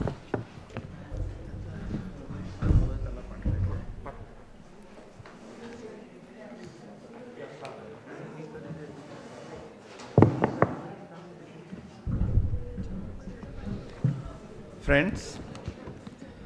Now, all those 6-7 days program is getting over. It was a nice experience. It's a very rare occasion in the sense we got a chance to visit all those sites, then had a long discussion on that. And I feel such type of conferences, or you call it a workshop, whatever it may be, that should happen. Because many a times what happens, we keep on discussing the things without looking at those sites. And whosoever have seen it, they describe it and we just listen and theoretically we argue. So this is a very good experience indeed. And probably every one of us, and I could see that till now, most of us have stayed back. Usually happens if it is 7-8 days duration, many people used to leave in the middle. What I could learn, this is one site that has been proposed as the tentative list. It may take another 1 year or 2 years, whatever it may be. But the state archaeology got a chance to interact with many people, lot of brains. They can improve on that. They can identify right from dossier to management, everything. And they can keep on modifying. Now they have got a group of people with whom they can interact, and we can also freely, all of us, those who have attended it, they should freely interact with them, and whenever they feel like having any suggestion or any information, we should do that. And it should be the effort of all of us, whosoever is there, to make it a success, in the sense to make it a world heritage. Now I am convinced after this ethnological approach, ethnoarchaeological approach, we will be able to establish. Only thing, it's a matter of time, how much we are studying it and all that. And all of us, we have really enjoyed. That is one aspect, academic. The other aspect is the organizer.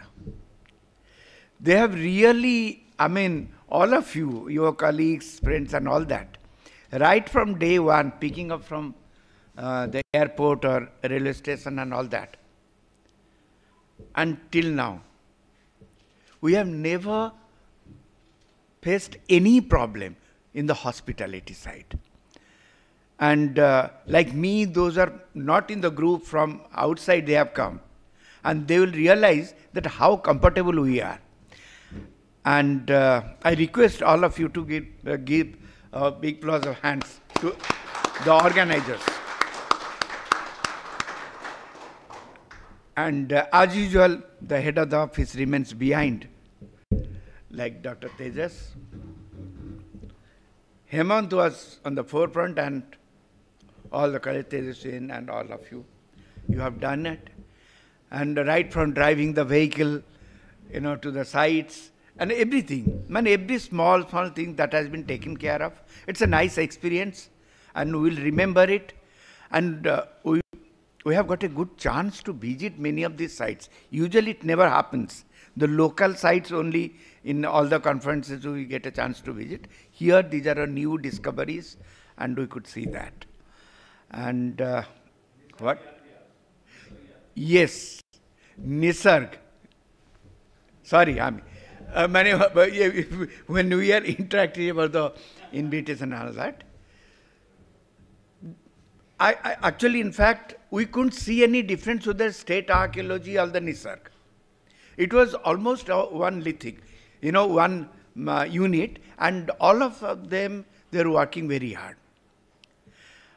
And some of the ground level information that we could collect, every one of us, it's from the Nisarg only. About these sites, what's happening, even the conservation problem, that we got maximum information from the Nisarg. And there are many management problems which we are not discussing, and there are management problems that we could discuss with them, and I'm hopeful that Dr. Tejas will be able to resolve those while preparing the management plan, it will be done.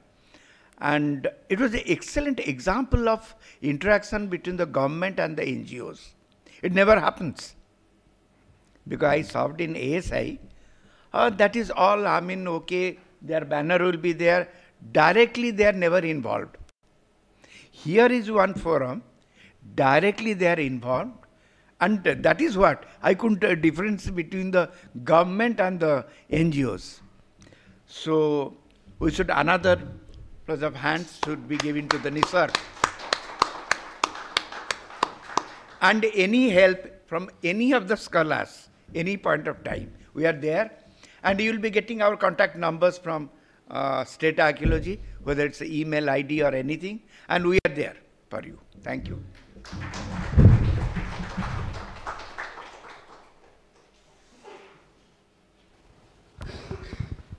Thank you, Dr. S. Biota. I request Dr. Garge to give the vote of thanks.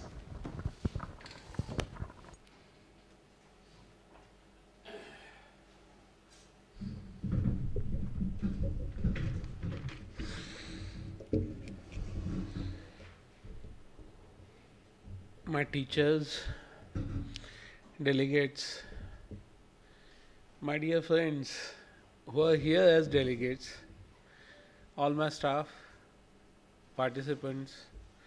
So we have come to an end of actually 6 days long field excursion cum seminar on geoglyphs of Konkan. And when we visualize this conference, and this entity is quite new in market. Not much is known about it. So even while pushing it for World Heritage, a question was asked that, are these well researched? So it is in the process of research and we are putting this together. And we need to have more and more discourses like this. I think even for the sake of this conference, I could see a lot of new data coming up. And as I mentioned yesterday, the memory is still fresh when I met Rizboot for the first time. And it seems like yesterday.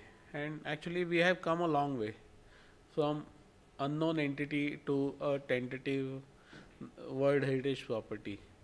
Somebody told me after discovery of Bhimbetka, it got inscribed after 60 or 70 years. So that is probably the duration, and that was the kind of research which could be produced in a long duration. And I think that is a healthy nomination that anyone could ever have. Well, and our intention of organizing this conference was to get answer to some of the questions, but all of you have puzzled me more. Rather than answers, we definitely have direction how to proceed about our problems. It is also about choosing the right methodologies. And I think you have also posed a lot of new questions. So now inquiries in my mind, if at all implements are used, then what would be the date of introduction of iron in Konkan? Anybody can take up this topic. This is worth PhD topic. Another, when Saili was speaking, another thing intrigued me. What is the date of introduction of agriculture in Konkan? Everybody knows about Inamgao, beginning of agriculture, Chalcolithic, but still Konkan is altogether a different entity and somebody needs to work on it. So I'm thankful to everyone who came, and starting from Dr. S. Biota. He has been an inspiration, a towering figure in the field of prehistoric research, and who spent most of his time in managing things, just like me. But his one paper, I mean, we as a student, we always read about Louis Binford and garbage archaeology, and all that remained theoretical stuff to us. But his study of garbage from Bhimbetka was really inspirational. and how that kind of exercise can be utilized in setting up management practices around the prehistoric sites. I think everyone should study and learn from that model. Even for Geoglyphs of Konkan, your studies will pave us a long way, sir. So thank you for being here. Thank you for arousing more and more discussions, for putting questions and putting your comments, and they are really valuable. Thank you so much. Thank you so much. And I also thank the people who could not make here, the stalwarts.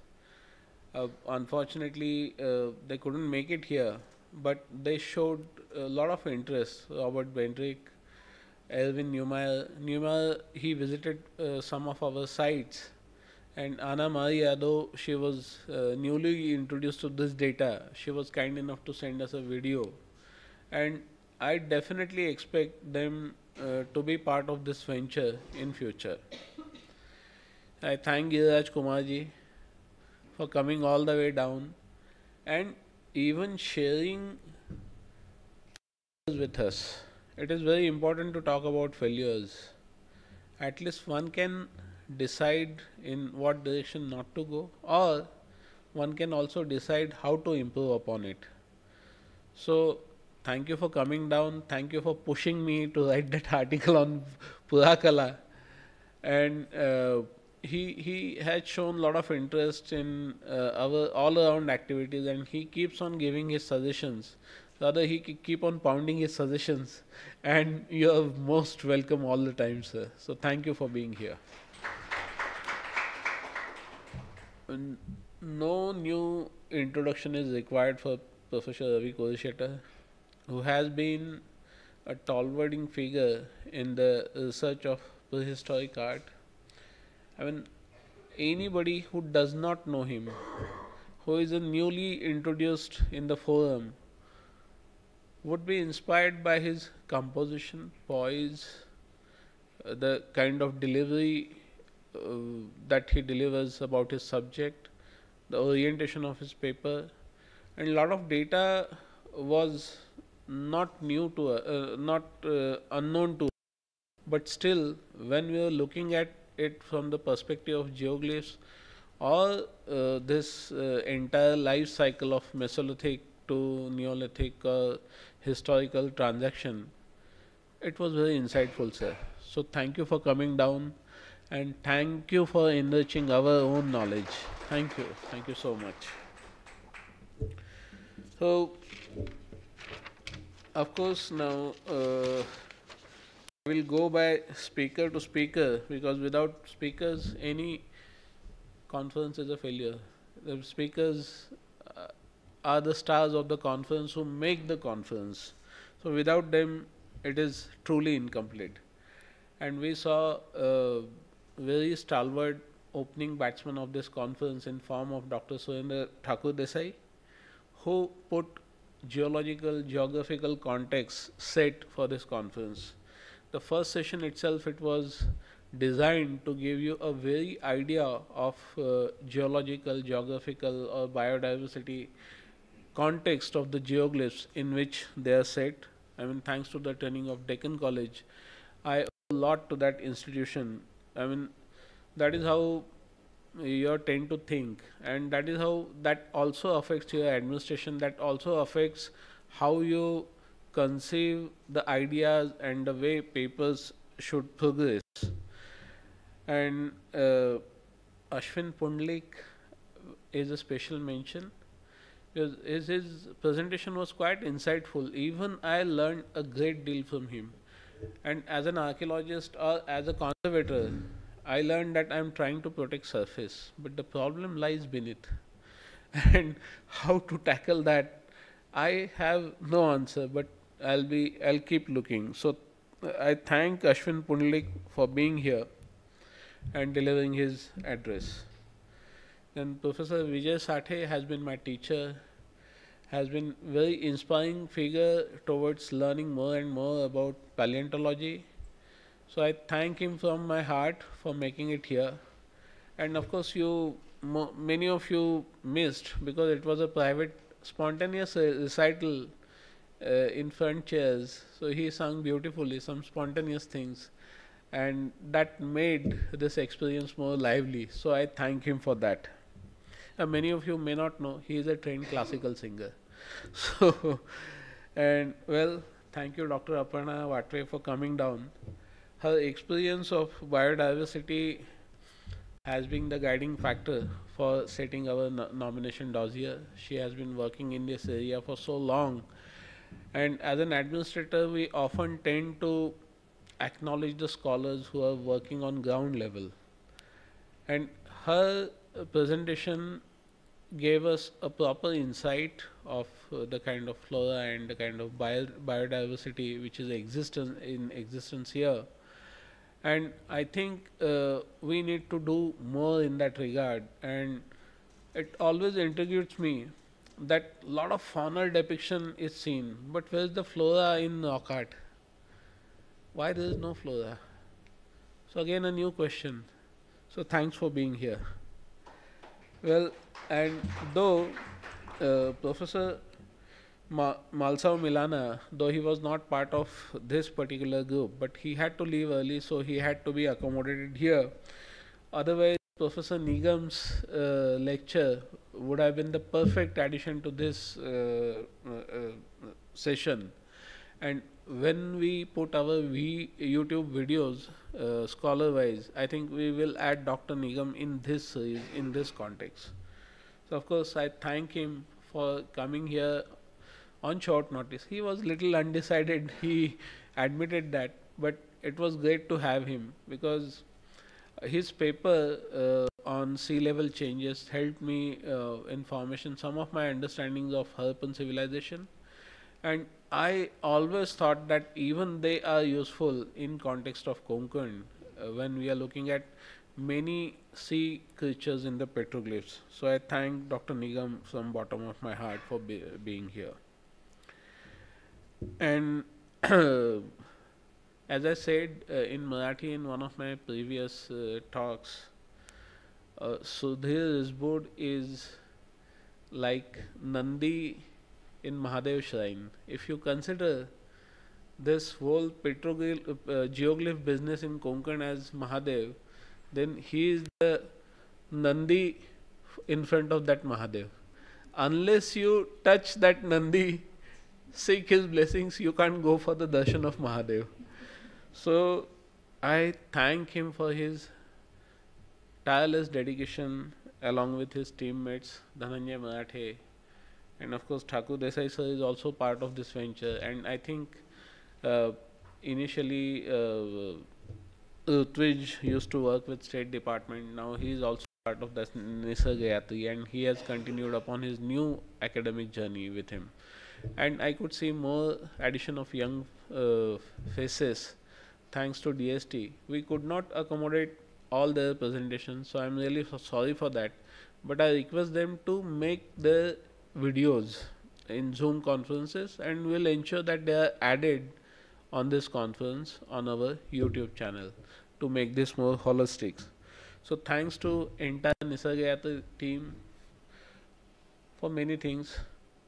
First of all, for bringing this to the knowledge of scholarship, for bringing this to the public domain, public discussions, and being local, they also might be facing so many problems.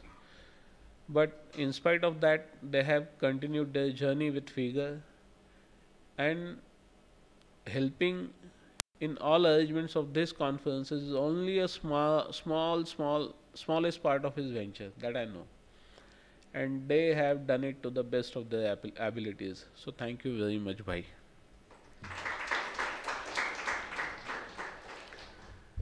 I thank architect Shami Chatterjee and Tejaswini Afre for presenting on World Heritage aspect of geoglyphs in Konkan.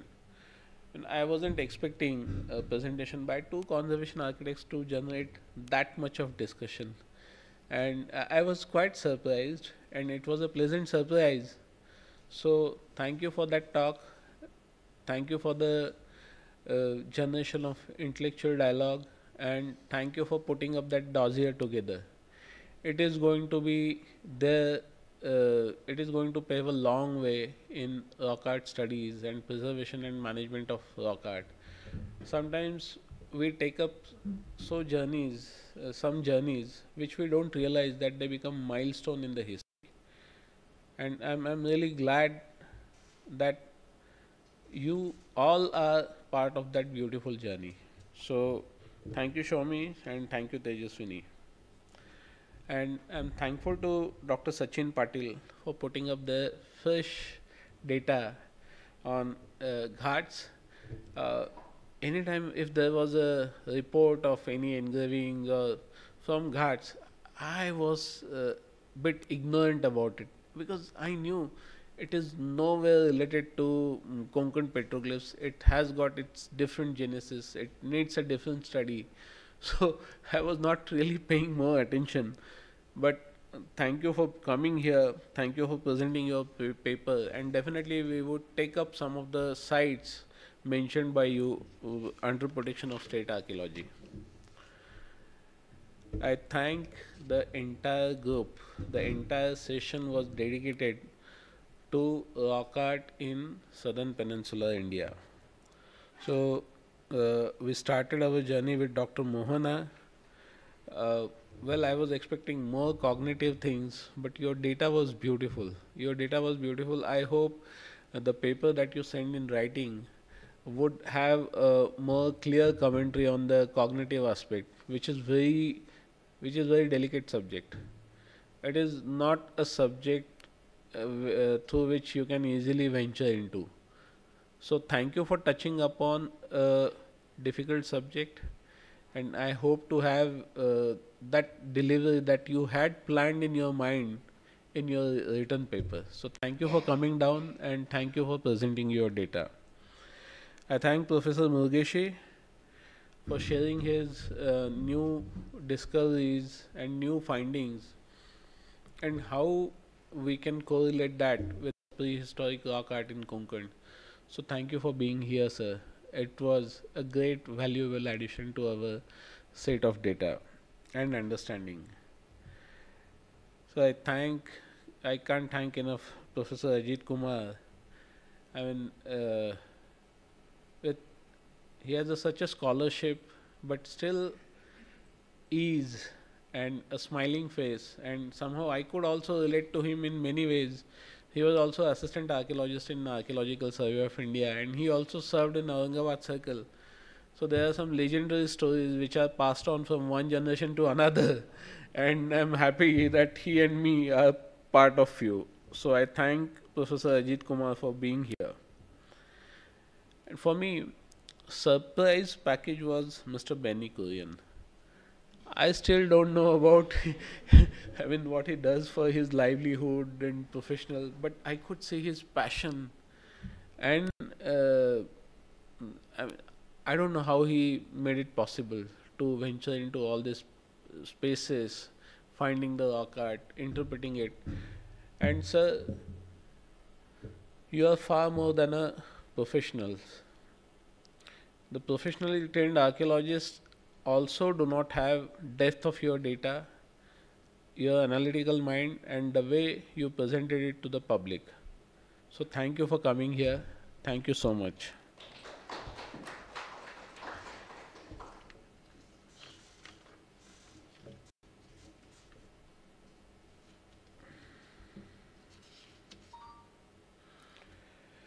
Initially, many people were little reluctant that why we are adding a paper from historical period. If you look at our published data, we are saying that this falls between Mesolithic and Iron Age. And we definitely know that there are few caves belonging to Iron Age here. And there is a continuity of rock art tradition, and we are trying to work on that continuity as well. So paper by Gopal Joge and Abhijit Dandekar was quite valuable insight to all of us that how rock art has continued in religious context here. So I thank both of them. Are they here? No, they left, I guess. But I thank both of them for coming here and sharing the data.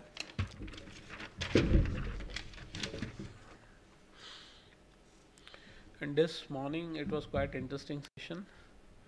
Akiala, I mean, we always look upon prehistoric archaeologists or people who study stone tools as our problem solvers, and we are looking towards some kind of salvation. And since we have put up this big nomination dossier together, so we are maybe expecting some kind of early results about chronologies and this and that. So we might be little pushy, but you kept your poise, you kept your academic approach, and you were true to your findings. So thank you for coming down, thank you for presenting your paper, and thank you for being part of the dossier team. Thank you, Akiala.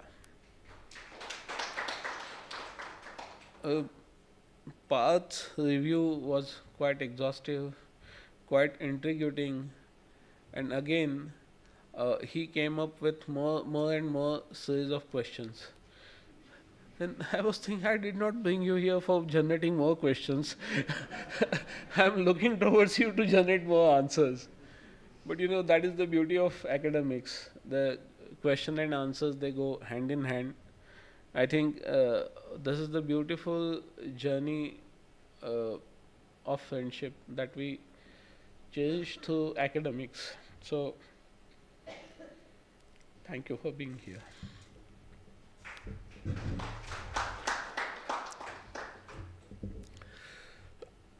Dr. Reza Abbas is always there with us.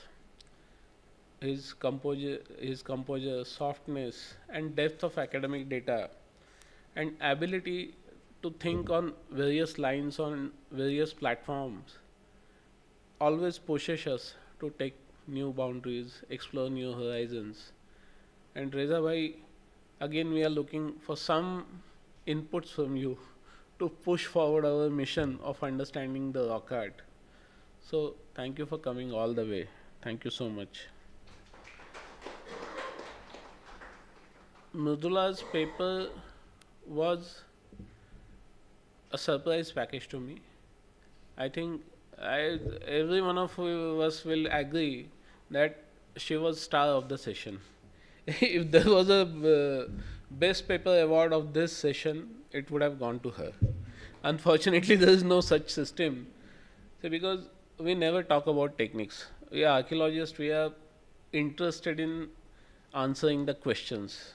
We keep on finding, and the what way you take for documentation and method, we are least bothered. I just wanted to know the depth, the curvature. I don't care whether you use this method or that method. I just want results. But you know, that is not the right way. I think one should also appreciate people who think academically towards resolving your own problems. So she has come up with her own customized method of documenting these rock arts. Though it is not your forte of research. I know you are working on coastal forts in Konkan region. It's medieval entity, and this is prehistoric art. But whatever value inputs that you have given here, they are very valuable. And I think I request you, I urge you to come up with some kind of manual, a short, very short manual with existing technologies as kind of guidance to the people who are entering into domain of documenting these geoglyphs or rock art. So thank you for being here. Thank you for making it. And Saili Palande and Neha Rani, thank you for your paper. I think it was the perfect full stop. I think everybody was feeling that something is missing, the ethnographic approach. Whenever we are looking at solving some problems of prehistoric past, we always look towards ethnography as one of the methodologies to resolve the problem. And in entire set of presentations, that approach was missing. So thank you for bringing it in. And I know it's very difficult to deal with people. It's very difficult to talk to them, to get right data. It is not about going to door city survey, filling up questionnaires where people are going to give you yes and no kind of answers. Konkan is not that straightforward. कोकणातली वाट नागमोडीच आहे. It is like spiral, just like that petroglyph from Devi Hasor. So it's not easy to work in Konkan. So thank you for taking up such topic for your own research, and thank you for presenting it here. So thank you so much. So I thank all the speakers. Then I want to thank all the moderators. Pallavi Gokhale, today, though she was doing it for the first time, she did a fine job. And there was quite contrast to one of the earlier moderators in form of Ramesh Mulimani. Being a government servant, we have that tendency of being bossy and showing ring bells and timetables. And he did that well. So thanks to him also. Thanks for his enthusiasm to participate in this conference. He came all the way from Nagpur, though he has left. But he also made this conference very lively. So I thank him for that. I can't thank enough to my another friend, Arun Malik, SA of Prehistory Branch. And nobody has actually asked him to bring those beautiful pictures or the posters that they had created. He decided on his own, and this is the beauty of friendship. तेजस को चाहिए तो एक मांग मैं दो देता हूँ, तो बस बोला. That is the spirit he has. So he was just one phone call away, and he came, and he won. So I thank Arun Malik for being here, and I think Shami was moderator of the first session. Shami, and really, did he? Okay. I did not see you doing any moderation, but anyway. So thank you, Shami, for generating interesting discussions in first session. And you know, as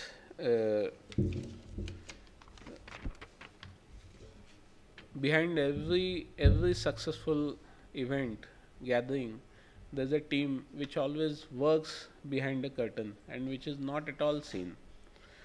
So there were 3 organizations involved into management. So there was a team from Directorate of Archaeology Headquarters Office headed by Samir Bhatkar. Can you stand? He is photographer from our department, and he has been there. He is he is extremely enthusiastic. When I joined our department, I noticed that if you talk about office work, people are little lethargic and all. So once we were going to organize a puja, and he was very enthusiastic. He decorated the entire office. He moved entire set of people. Then that moment itself I realized his skills, and he has proven it worth. So thank you for being there. He is supported by Radhika Sao, Srushti Karande. कुठे आहेत? उभ्या राहा. Then Sachin Pagare, Siddhesh, Gosavi, and well, my driver who drives me thousands of kilometers, though he is outside, but I thank him too. We already spoke about contribution of Nisargayatri for the intellectual inputs, for the support in management, and for making field visits more interesting. So I thank Nisargayatri again. There was a third team from Tejaswini Afre Associates, Pallavi Gokhale, Gayatri Deshmukh, Priyanka Kendre, Shilpa Apte, and Avni Lodha. I think those girls have left, but they also work tirelessly. Anybody else is left? No. And I'm coming to that. The star has to be kept in the last. Of course, behind all arrangements, I thank Shri Sandeep Vaishnav and Shri Shailendra Shevalkar and Shri Sumit Mahape, who is the owner of this property. Are they here? Right. So, though it might seem like a professional deal, but it didn't feel like a professional deal. It did feel like a homestay, as if it was त्यांच्या घरचं कार्य, as if we have come to some marriage ceremony in their home, and they looked after us so well. Thank you for that. Then in Tarkali, you stayed with Mithilesh Midbaukar, so I thank him too, and I was little jealous. That is the spot where I go for marine diving and all, and I could not come, so I really miss that. So, and I think at the end, I must thank our newly joined Deputy Director, Shri Hemant Ravi.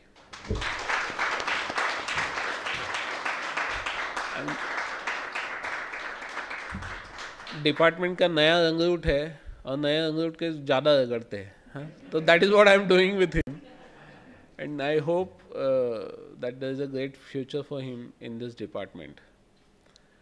So thank you so much, because Geoglyph of Konkan is not only a subject of professional dealings for me.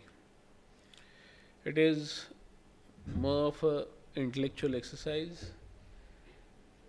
an emotional, there's also certain kind of emotional energy into it, because I come from artist family. My father was a sculptor, my mother is a painter sculptor, my brother is also a sculptor. So there's an inner connection that the engravers, the carvers, the sculptors who carved in the ancient past, I could be descendants. I could be in the descending lines. My mother is from Konkan. That could be in my blood.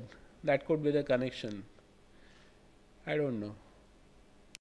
But that emotional connection, that professionalism, and that friendship, and that blessing of the gurus, and professionalism, professional help, everything has come together in form of this conference. And thanking would be a formality.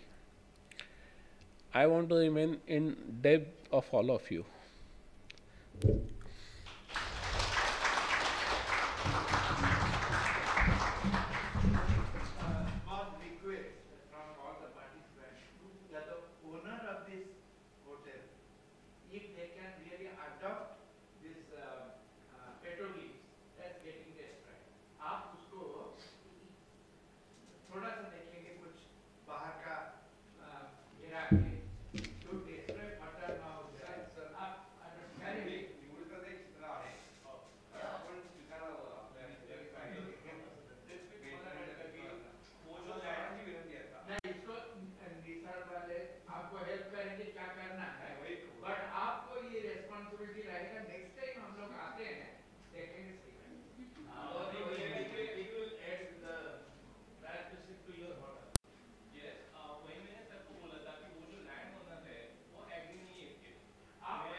Everyone, please come on the stage for a group photo.